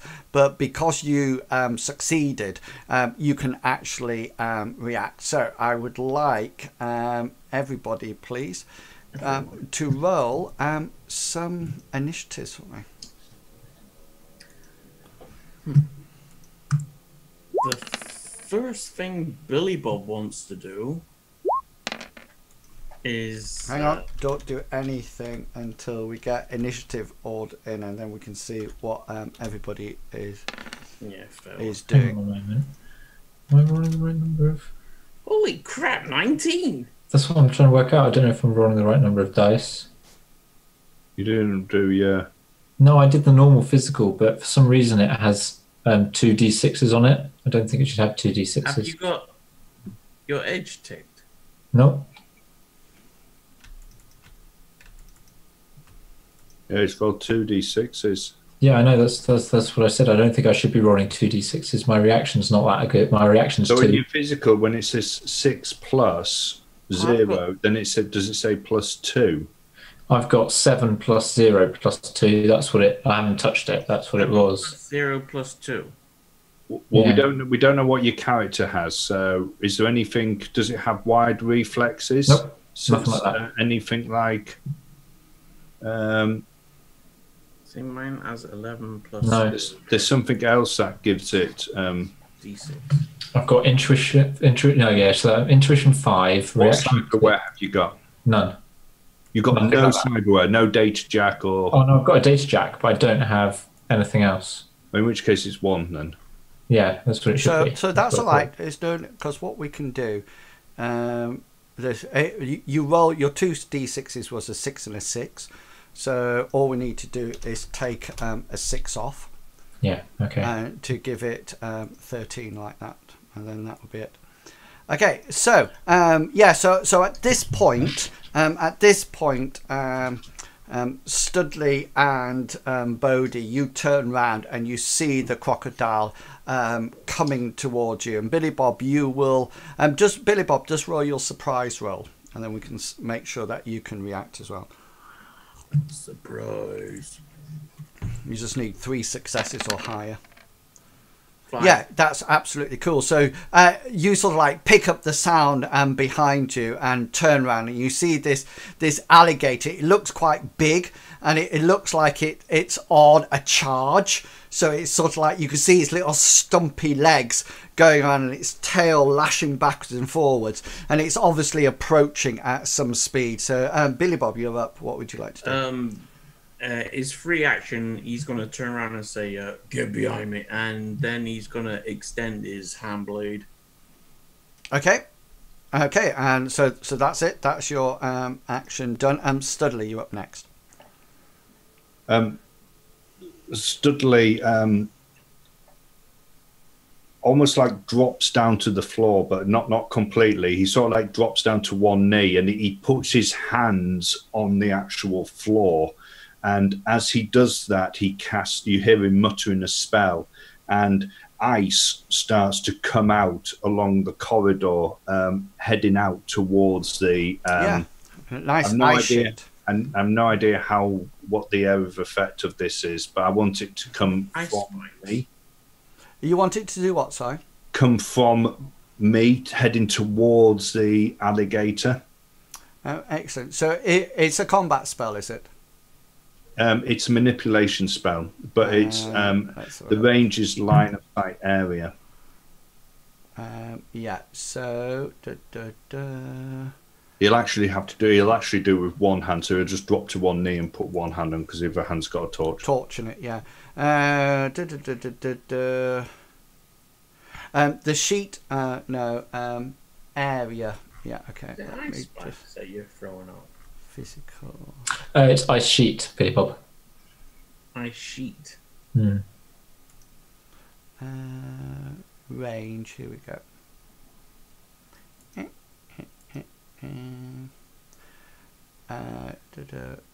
Spells are area spells affecting an area rather than the spells are noted after the ranger, with a few exceptions. Okay. Does it not? Probably 6 meters. I think it's 6 meters. I think it's the force meters in. Oh, cool then. Yeah, so that's all right then. So that I catch it easily, won't it? Yeah. Because it's only like 2 meters away. So yeah, so go for it. Roll it. Roll you see how successful you are. Yeah. So you take 3 stun to start off with. Yeah, I want to use a point of luck to re-roll my failure dice on my point of edge, not. Yeah, 1, 2, 3, 4, 5, 6, 7, 8. So there's 8 of those. Yeah. Characters across the ice must make an agility plus reaction test to a threshold equal to the number of hits. Okay, so that's 4. Yeah. Yeah, I'm just putting my thing in. So I got another 5 successes, which takes off my drain. Yeah. So puts it down area of effect spells travel from the magician to a point detonation, then go boom. The test is like a grenade, so it's spell casting plus magic with the force with a scatter of 2d6s. That's what it says under combat. So, but you sort of like shoot it out. So he then has to make a agility plus reaction test when it comes to his thing. Excellent. Bodhi, you're up. Cool. Bodhi is going to take a couple of steps back, sort of like just in pure shock, and then he's going to draw his pistol. Okay. And not aiming, but he's just going to take a shot at the crocodile. Yeah. Cool. And he has normal bullets in his gun. Actually, I don't want to roll it from there. I want to roll it from here. Normal rounds in his weapon. Sorry, Big Love. He calls it a magazine rather than a clip. Yeah, 4 successes on my dodge. No, if he calls it a clip rather than a magazine. I got 5 successes on my roll. Okay, so what's my? You're looking at 7p with an AP of 0. Okay, cool. Thank you. So he has that many dice to resist, and I get 3 successes. Okay, so 4p. 4. Thank you very much. Minor 4. Yeah. So you what weapon is it? Sorry. It's a Colt America. Okay. Yeah. So you send off a shot, and it seems to bounce against the creature's skin. But it seems to do some damage, but is it really loud in the corridor? Yeah, it's not like yeah. And then so this is its reaction plus. Is it reaction plus agility? Yeah. So that's 9 dice.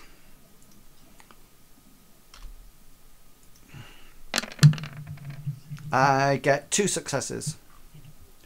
I had 4 successes. Yeah, so the crocodile, as it hits the ice, it can't seem to get its footing, and it just sort of like slides. It's a little bit closer to you, but not close enough.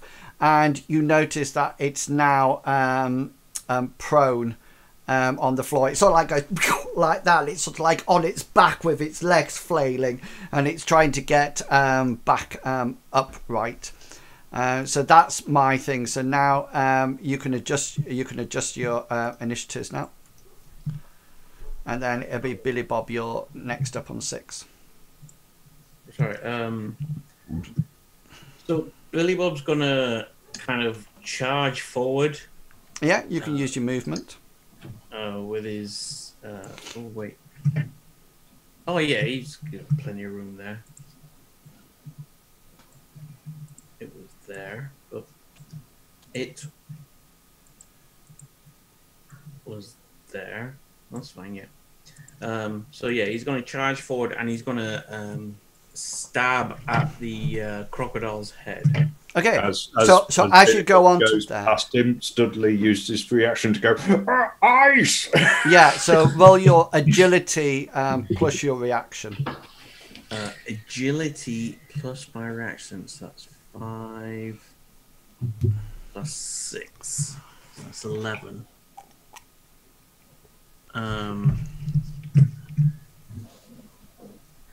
What's that? 11. No. Do type in this. Hang on, I'll put it in for you. If you do roll, what is it? 11d6s. It's yeah. So right. Okay. So yeah. roll. So type that. Slash roll 11d6s and then greater than 5. Copy paste. Yeah, take out the speech marks now. Damn it.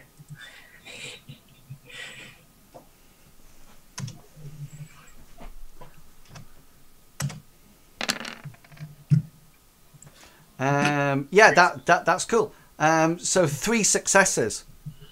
He's prone. Yeah, so Billy Bob, you go rushing towards this alligator, about to hit it with your thing, and you hear Studley shout out, "Ice!" And then you think, what? And sort of your legs just go woof from underneath you, and you end up prone on the floor. How far do I slide? You're into the crocodile. Nice. Studley, you're up. Studley comes to his feet as he was, because he was down on one knee, and you see him. You see him almost like throw a wimpy punch at this crocodile as he channels his magic again to cast a combat spell. This is coming through at force 6. Okay, is this clout? Yeah. This is clout. Resisted the whole drain. You're currently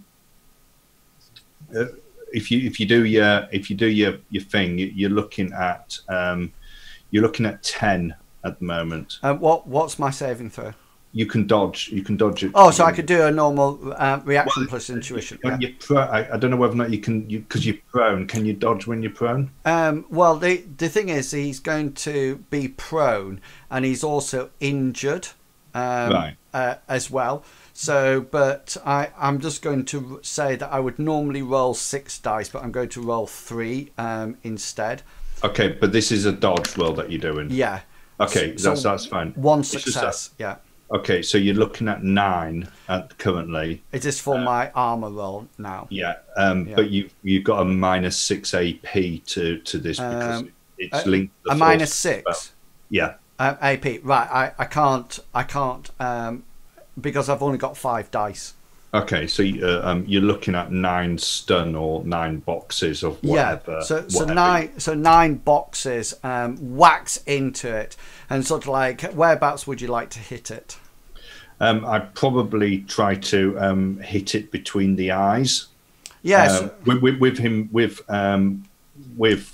Studley being and knowing about critters and power zoology, he probably knows that's probably a good place to to hit her. Yeah, so Billy Bob sort of like slides down into it, and you see the crocodile sort of like open its mouth as Billy Bob sort of like slides towards it, and you just sort of like pull back your arm and fired this with your fist, and you just sort of like catch it, the crocodile on the alligator, sorry, on the edge of the mouth, and almost like knock it to one side, and Billy Bob just sort of like carries on sliding into the alligator, but the alligator's completely on its back now, and it's just sort of like completely dead altogether. Where's Billy Bob at this point? The mouth, you were going to go into the mouth like that, but the mouth is, the alligator's now on its side, and you just sort of like hit into the alligator. So you're still Billy Bob still wants to stab at his head. Yeah, you can have a stab at it. Yeah, that's not a problem. So you want me to roll the yeah, your attack. Yeah. So 4 successes. Yeah, and what's your AP on that? Minus? Minus 2 AP. Minus 2. Okay, that's cool.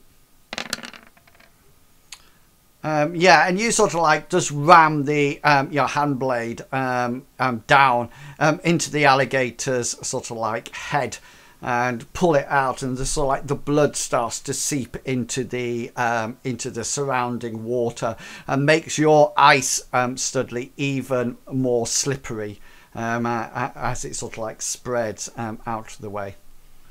And Studley will say, would you like us to throw your... here, take my hand.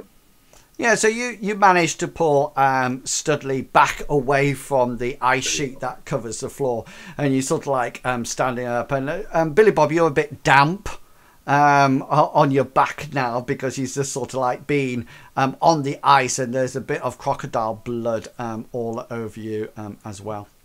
Studley looking at him and go, oh yes, so sorry about that. I had to think quickly, and I thought that was probably the best way to prevent it charging us. Billy Bob's just gonna he's gonna like kind of brush himself off. You seem to have a wet patch as well. Yeah, obviously not getting. He's just gonna smear blood over him. He's just gonna brush himself off, but smear the blood over him. And he's got Billy Bob poo.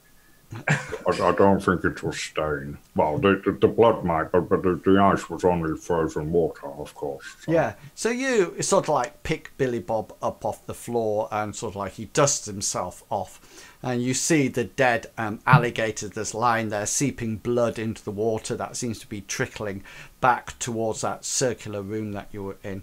Is there anything different about the alligator, or does it just look like a normal alligator? Yeah, if I sense it, can I switch my perception to a sense it to see whether or not it's been magically altered? Yeah, by all means. Way, yeah, or whether or not it's a mutant. So as this is happening, Billy Bob's like brushing himself down and said, Billy Bob good. Billy Bob killed it. Yeah, it looks, Studley, it doesn't seem to be possessing any sort of like unusual magical aura. If anything, it's slowly fading as it goes along. Does anybody have a biology roll or critter roll or anything like that? Yeah, that was the next thing that Studley wanted to do. He wanted to do, he has a paranormal critter.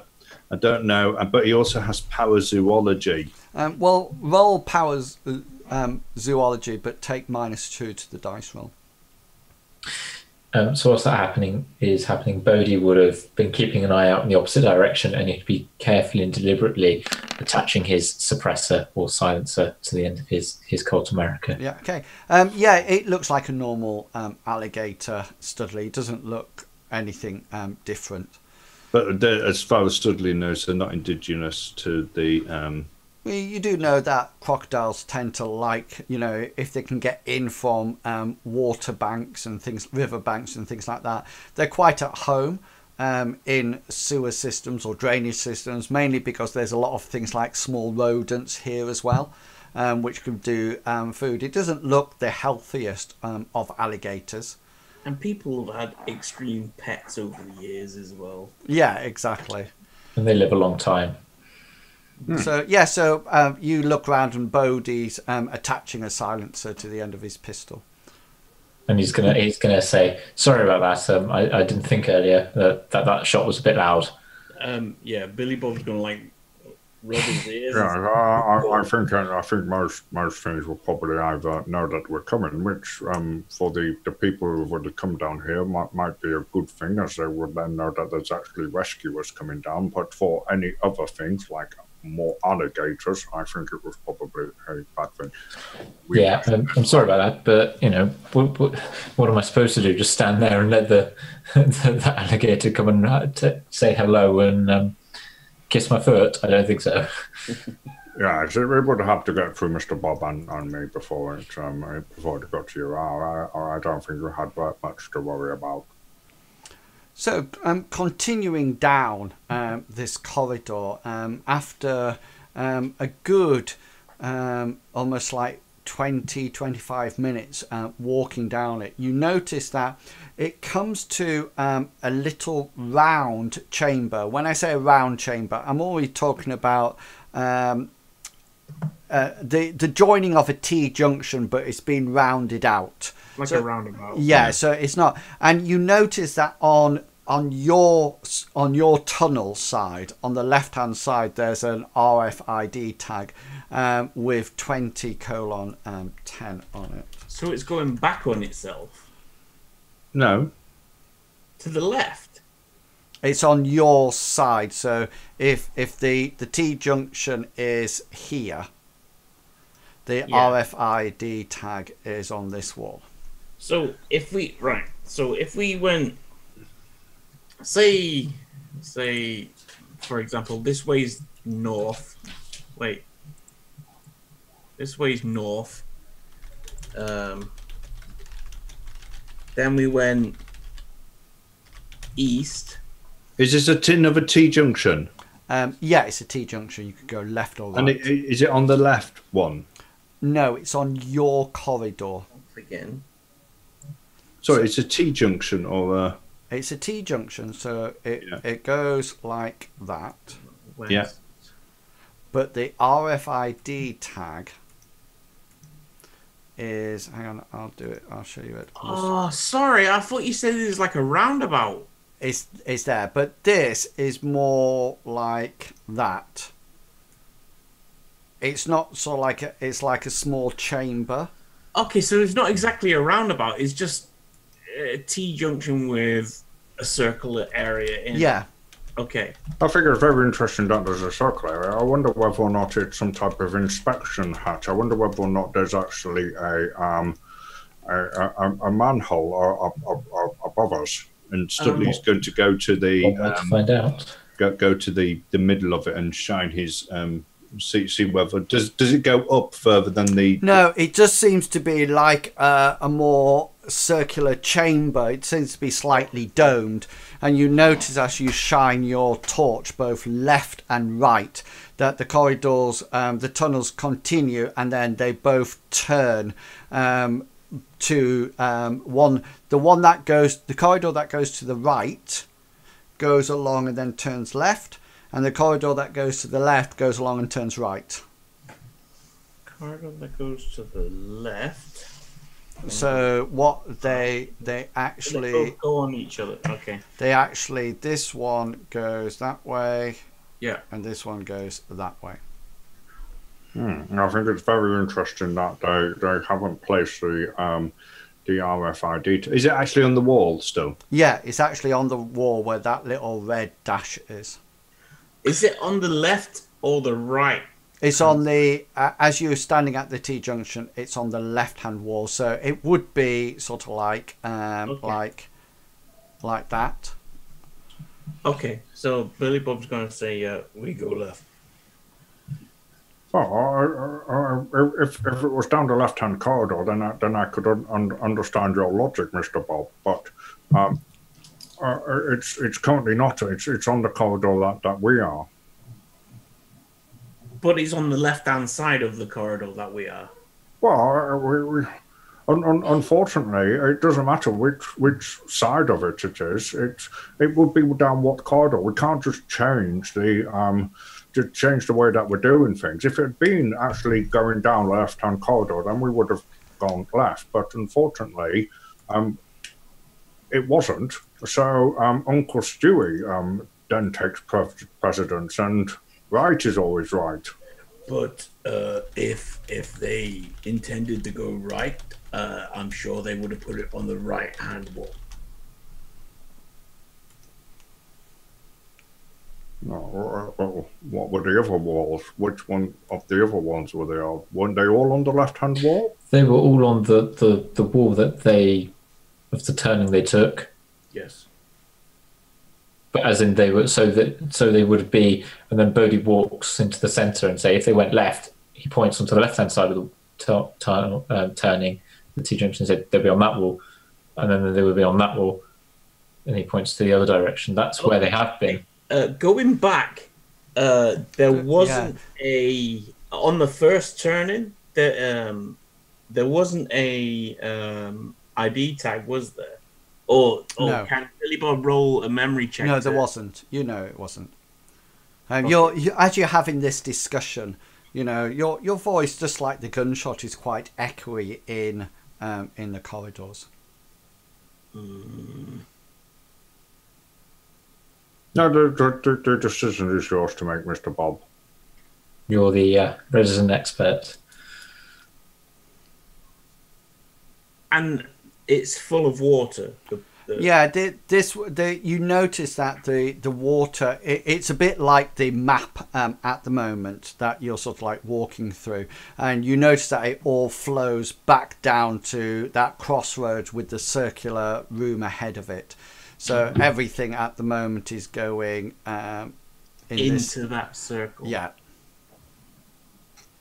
So you can go over left or right now. Billy Bob says go left. Splendid. Okay, left it is then, Billy Bob. Okay, so you head. head. Studley say, Right is always right. Okay, so you head left, and as you can see, after a while, the corridor turns, and then it continues on, and then there's a side junction coming in. So you can go to your left, or you can go straight on.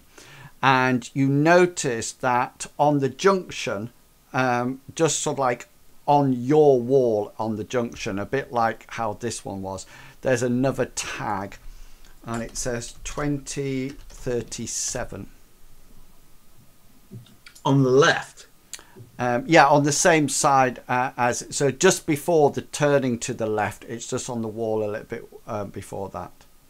So we should probably head down there then, guys. As Billy Bob's mapping this out in his head, he's saying this is heading back towards the border. But by my calculations, we're actually over the border at the moment, and we're running adjacent to the boundary line.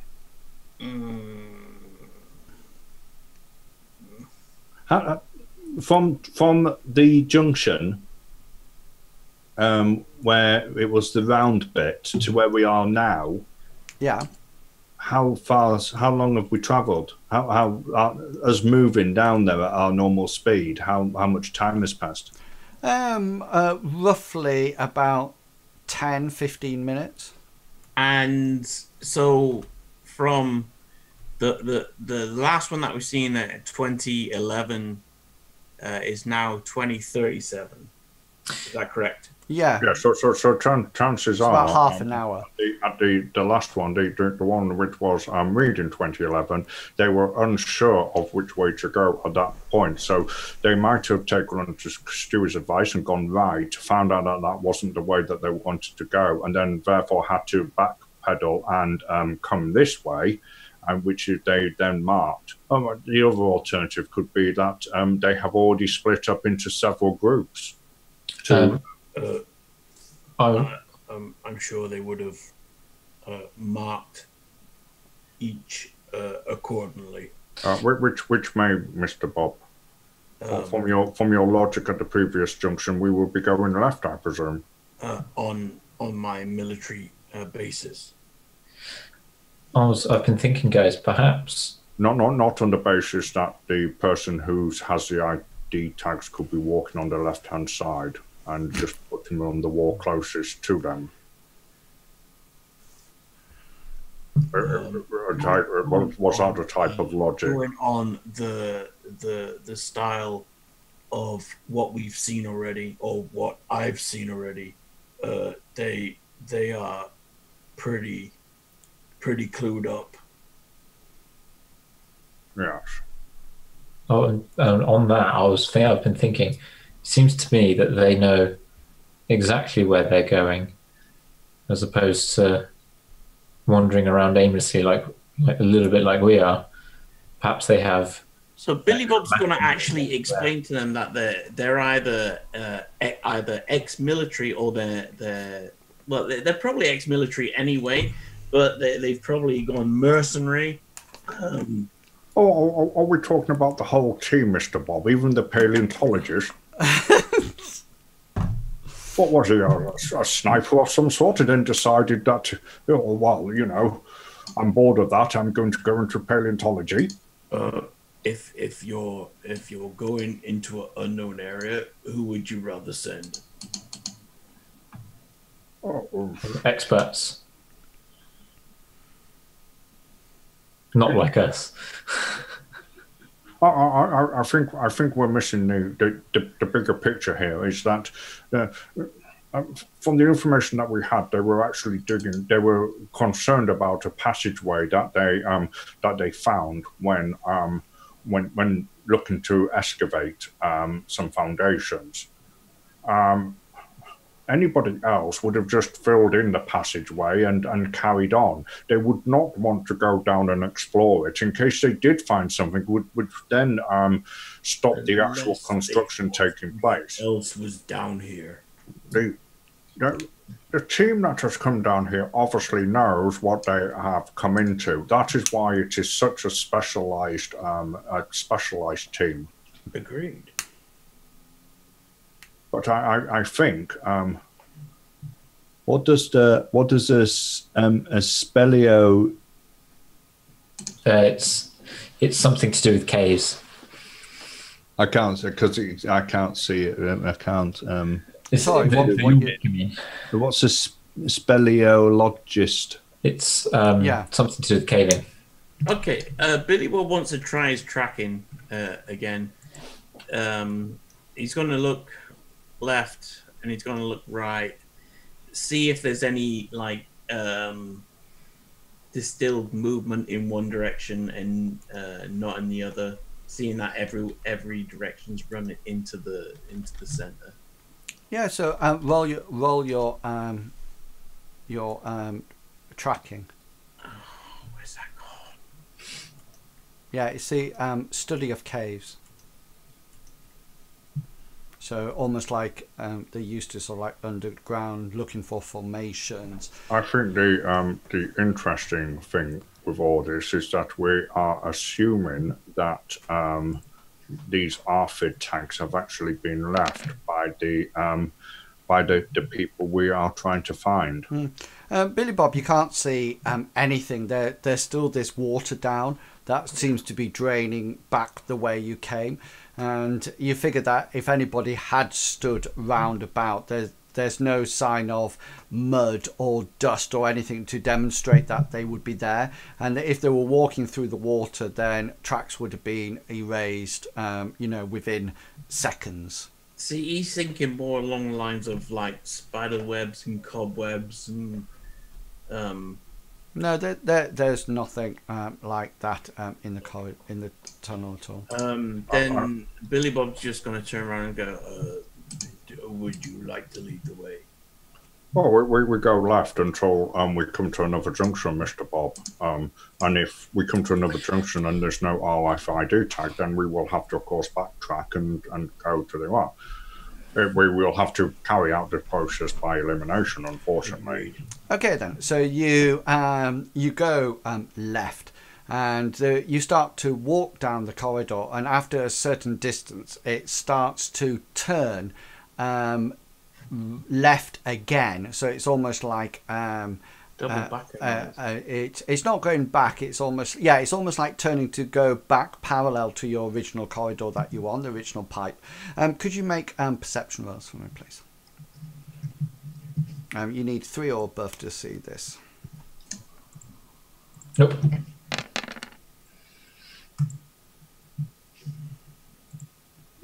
Five for so as you're walking down here, Studley and Billy Bob, you see on the floor and in the walls there seems to be what appears to be like bullet holes. You can see them quite clearly. They're obviously quite new there because the moss isn't growing over it or anything, and you can see some unspent the casing on the floor and in the water as well. You figure there's roughly, it doesn't look like 1 or 2, it looks like roughly there's about 30 scattered around. Like someone sprayed a magazine of some sort. Yeah, give me your army skill roll, okay. Billy Bob. Whilst Studley's going to want to once again switch to the astral and see whether or not he can still see any of aura, or whether or not there's been anything of recent violence here. Okay. Yeah, you'll need to roll an essence roll. Thank you. Yeah, no, it seems to be absolutely devoid of any sort of like aura at all. If there was anything physical or emotional here, it's leaked away and been absorbed by now. Billy Bob, you think these cases are bullets from an assault rifle. They're heavy weapon, bullets. They're not something like a pistol or something like that, and it does look like indeed that it's almost like being sprayed down the corridor. Yeah. Okay. So ahead of you, just before it turns. So Billy Bob's going to explain this. He's going to say there was shooting. So was this on the corridor before it turns left again? Yeah. So you're walking along and you can see it turns left ahead of you, and you can see these bullets down the right and left hand side and sort of like straight ahead of you, as if something was at the turning point. Right. And something's just sort of like sprayed bullets at it as it's gone round the corner. What height are the bullet holes? At assault rifle height. Which is normally fired from the shoulder.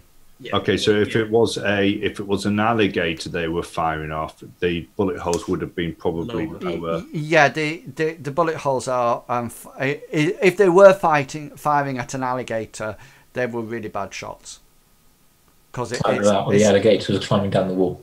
Yeah, because it's up the wall. It's almost like at shoulder height. Bodhi's going to be keeping an eye out behind us now as well. Okay. Is there an indicator on the torches that we have of how long they last for? Is it like a sort of like a? Yeah, they're still full. They'll go for 24, 48 hours. Just say Billy Bob's got low light anyway, isn't he? Yeah. He'll probably just use the other two's torchlight. Okay, so you can put your torch away. Yeah. It seems like they were firing us. Billy Bob's trying to angle the situation, so he's gonna stand at the junction. Is it the junction? No, we're not there before. We're still coming up. Oh, so we're right. Okay, sorry. So yeah, Billy Bob's gonna stand Where? Oh, sorry. Can you pinpoint where these these bullet holes are? So it comes up here, and then it turns left. we're here at the moment, and the bullet holes have been sort of like fired along that wall as if they were firing an arc of something that was either running backwards or that came round it and then went back. Okay, so Billy Bob's sort of mocking a submachine gun, a assault rifle of some sort, and he's aiming like left and right, and he's trying to work out if this whatever they were shooting at was large or no. The bullet, like I've said, the bullet heights are as if somebody is firing from their shoulder of an assault rifle, so it's at that height. So it's literally shoulder height. Okay. Yeah. Okay. Sorry. Yeah. So it's whatever they were firing. I don't know how to do the rubber again. Sorry. Yeah, and there's a little dot here. Yeah. And cool. a dot there. So yeah. So whatever they were firing at, big was probably man size. If they were, unless it was an alligator, in which case they were really bad shots. Yeah. Really bad. But we Because they already weren't know that even they're not, aiming at because it. you've already pointed out that they were highly professional. Yeah. So, okay.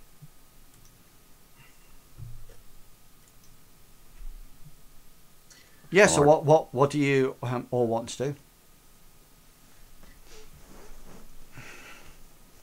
Well, Bodhi's sitting, standing silently. He's sort of scanning back behind them just in case anything comes up from behind at the moment. And he says, Yeah. I'm assuming. Yeah.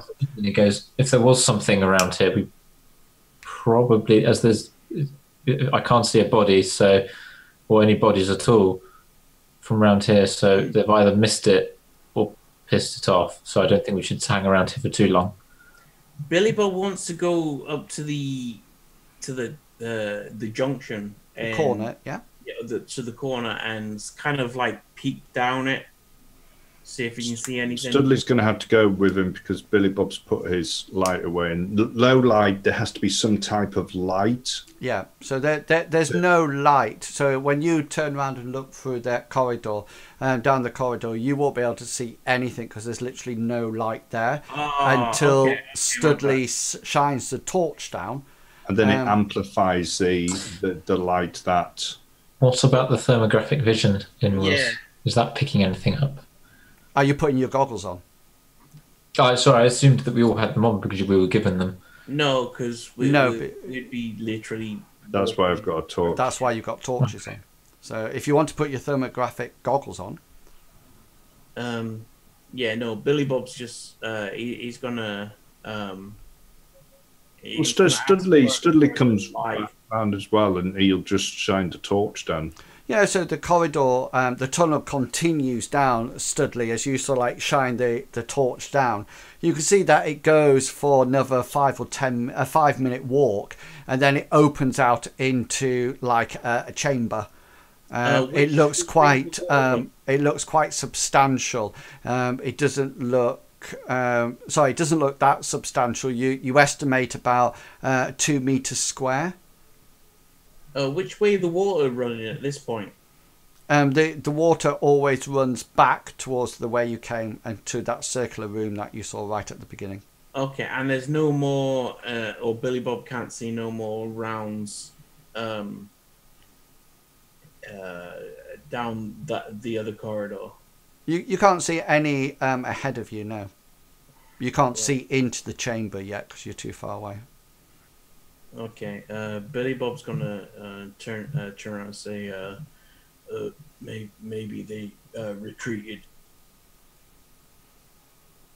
Well, I think we should now continue the path that we're on. We can't take the chance to turn back now when the RFID tag can be. If we get into this room and there's no RFID tag, then we will of course have to go back the way we came. But we can't take the chance of retreating now and missing an RFID tag in front of us.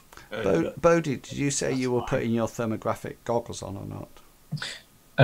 He's gonna be putting them on every so often and then taking them off just to keep an eye out.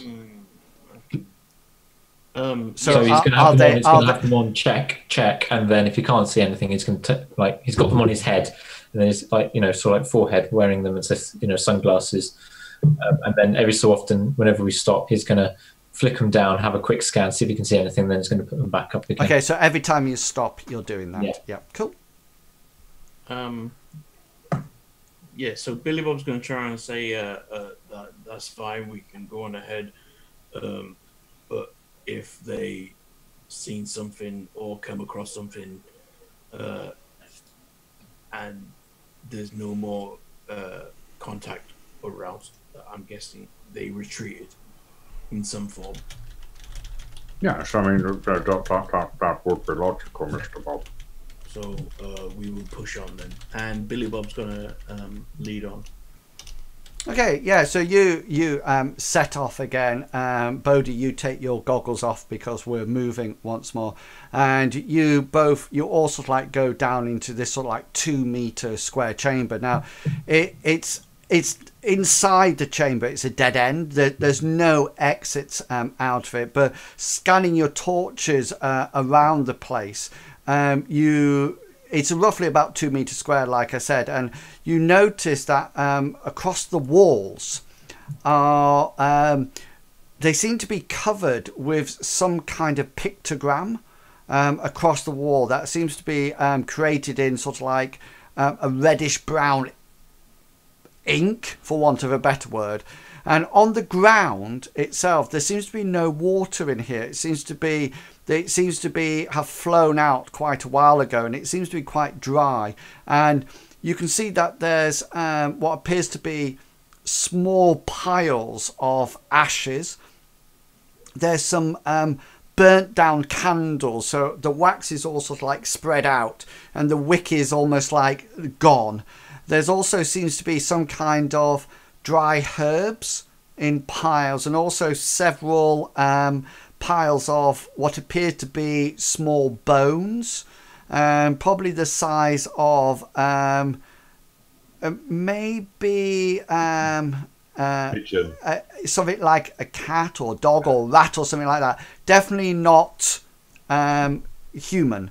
And you also see that in one corner, as you shine your torch across, that there's 30 shell cases that seem to be piled up in the corner. Actually piled up? Like empty, or... are you going across to them? I mean, are we stood at the entrance to this place? So, okay. And also, and Bodhi, because he stopped, has put his and he's going to look up at the ceiling as well. Yeah, there's nothing. It's all the same. The same temperatures. There's nothing there at all. Billy Bob's is the ceiling any higher? Sorry, go on. No, it's just roughly the same height as the pipe before you. So Billy Bob's thinking about the time when his old team had a battle with like some druid type people. They were actually insect spirit shamans. Yeah, them. And he's gonna see if there's any resemblance to this. In what sense? So, like the setup, I think the setup then was when you went underground and there was a whole load of acolytes and a shaman summoning a spirit. Yeah, but wasn't there like candles laid out in... No? Okay. It does almost look like this could be something to do with hermetic tradition. Studley's going to try to sense the area in the cavern and see whether roll your there's any roll your sensing.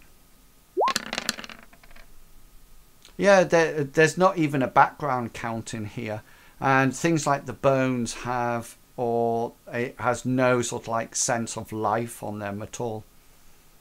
So Billy Bob wants to, well, first thing he's going to do is extend his hand blade. Then he's gonna go up to the shell casing. Okay, make me an armorer plus logic roll. Oh, what? Sorry? Do you have armory? Did I have? Armory. I do. What Yeah. you use to attach things to your guns. Yeah, so Armorer. roll that. Just roll it because it'll probably default onto logic in any case. Yeah, you figured that these guns these spent cases are from assault rifle, and you figured that they were probably fired in the last 48 hours or so. It would be a connection. You think it would match up to when the team could have been down here. Right. It's almost like a trophy room, isn't it? Does anybody have any medicine or science skills at all? Nope. I have first aid. No, I'm looking for more, or biology or anything like that. No, No. Okay then. No. but would there be anything in the med kit that would analyze anything like the herbs? The only thing that the med kit is likely to analyse would be whether or not the red-brown ink was blood or not. Right. Yeah. It wouldn't do analysis. What does it look like on the? Is it just writing? Is it? It's sort of, pictograms, so it looks like almost like hieroglyphics. Does any of it look darker than the rest? In places, it does. Is there any other bones that, since like Billy Bob's moved over to the shell casings? Is there any other anomalies that he can see there, Such as? like corpses or? No. The room is the only thing that you notice as you go in and you get a closer look. You notice that the air is dry in this place, but it smells quite flowery. So it smells like flowers. Is there any exits? Yeah. No, last I said it's like a dead end. So there's no like small tunnels where the water. It's a complete dead end. The other thing that there is, the candles are made out of like red and black wax as well. Now that you're in, you can see that more clearly. And are they burnt down or? Yeah, it looks like somebody sort of like just kept going with it and slowly burnt away. Do you have Studley? Do you have any sort of like magical theory rolls? I do not. Okay. No, I do not have anything like magical theory. Okay, cool. Unless, of course, you can link it to one of his other skills, like, if for example, it might have been used for summoning, then we could link it to his summoning. If it was to do with binding, then I could maybe. Yeah, those skills are more the active skill rather than the knowledge skill. Yeah. Studley's going to say, well, they're obviously not here. I'm not quite sure what this room would be used for. We do know now, however, though, that there has been a fair number of automatic rounds fired. Does it look okay? Billy Bob wants to look at it again and look at it as, does it look like a last stand situation? Or I would have thought in a last stand situation there would be barricades, dead bodies. In a last stand situation, do you like? Here's some questions. Do you like candles in a last? Well, or make the piles of bones are literally small piles of bones. It looks like somebody's very meticulously created these piles of bones and these piles of some kind of herb. I'm getting a bad feeling about this, guys. It seems like this is someone or something's house. Perhaps I think one that's thing what is certain is that the team that we're looking for definitely are not in here. No, but they could have been shooting at the thing that does live here, because the bullet holes you guys pointed out were human height. It's more of the location of the shell casing that I'm thinking of. They're piled up in together, Mr. Bob. Bodhi's going to turn around and look down the corridor and keep a very careful eye down the corridor now. I think we need to appreciate that time is of the essence here, and trying to determine why somebody has piled up a whole lot of casings is something that we don't really have time for, especially if that something which isn't in this room is actually after the rest of the away team. I appreciate that. I'm looking at it as more of a maybe they were cornered. Mr. Bob, it's like a trophy. They're piled up together, like the bones are, like the herbs are. It's like somebody lighted them and piled them up together. Okay, sorry, I thought you meant they were like just randomly stacked. Not like stacked, but like when you shoot off like a number of rounds, the shell casings go flying out and they land generally in the same area. This is like somebody's picked them all up and put them together. Sorry, I must have missed that bit. I thought they was like. It looks like somebody's done that to everything. So the candles are spread out. There's a small pile of bones. Sorry, I missed that. I literally thought it was just like a candlelit area that someone was living in that may have had like rats, cats, whatever.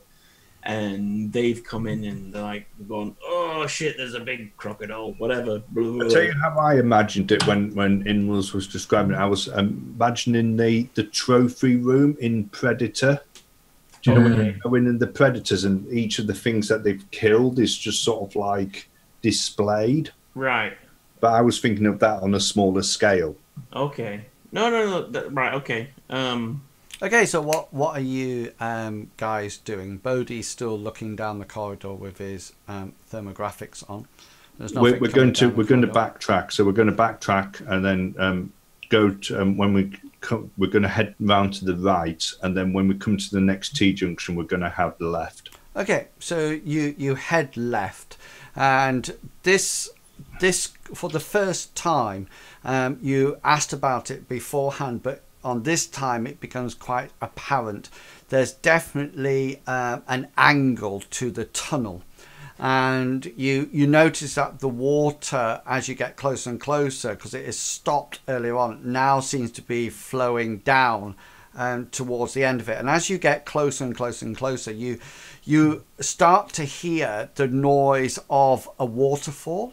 It seems to be a huge amount of water cascading down. It's almost like quite noisy as you turn around the corner. And eventually you turn around the corner and it's quite a wide corner. It's not like which way does it go, around to the left? Yeah, it turns around to the left, but it's a real sweeping arc.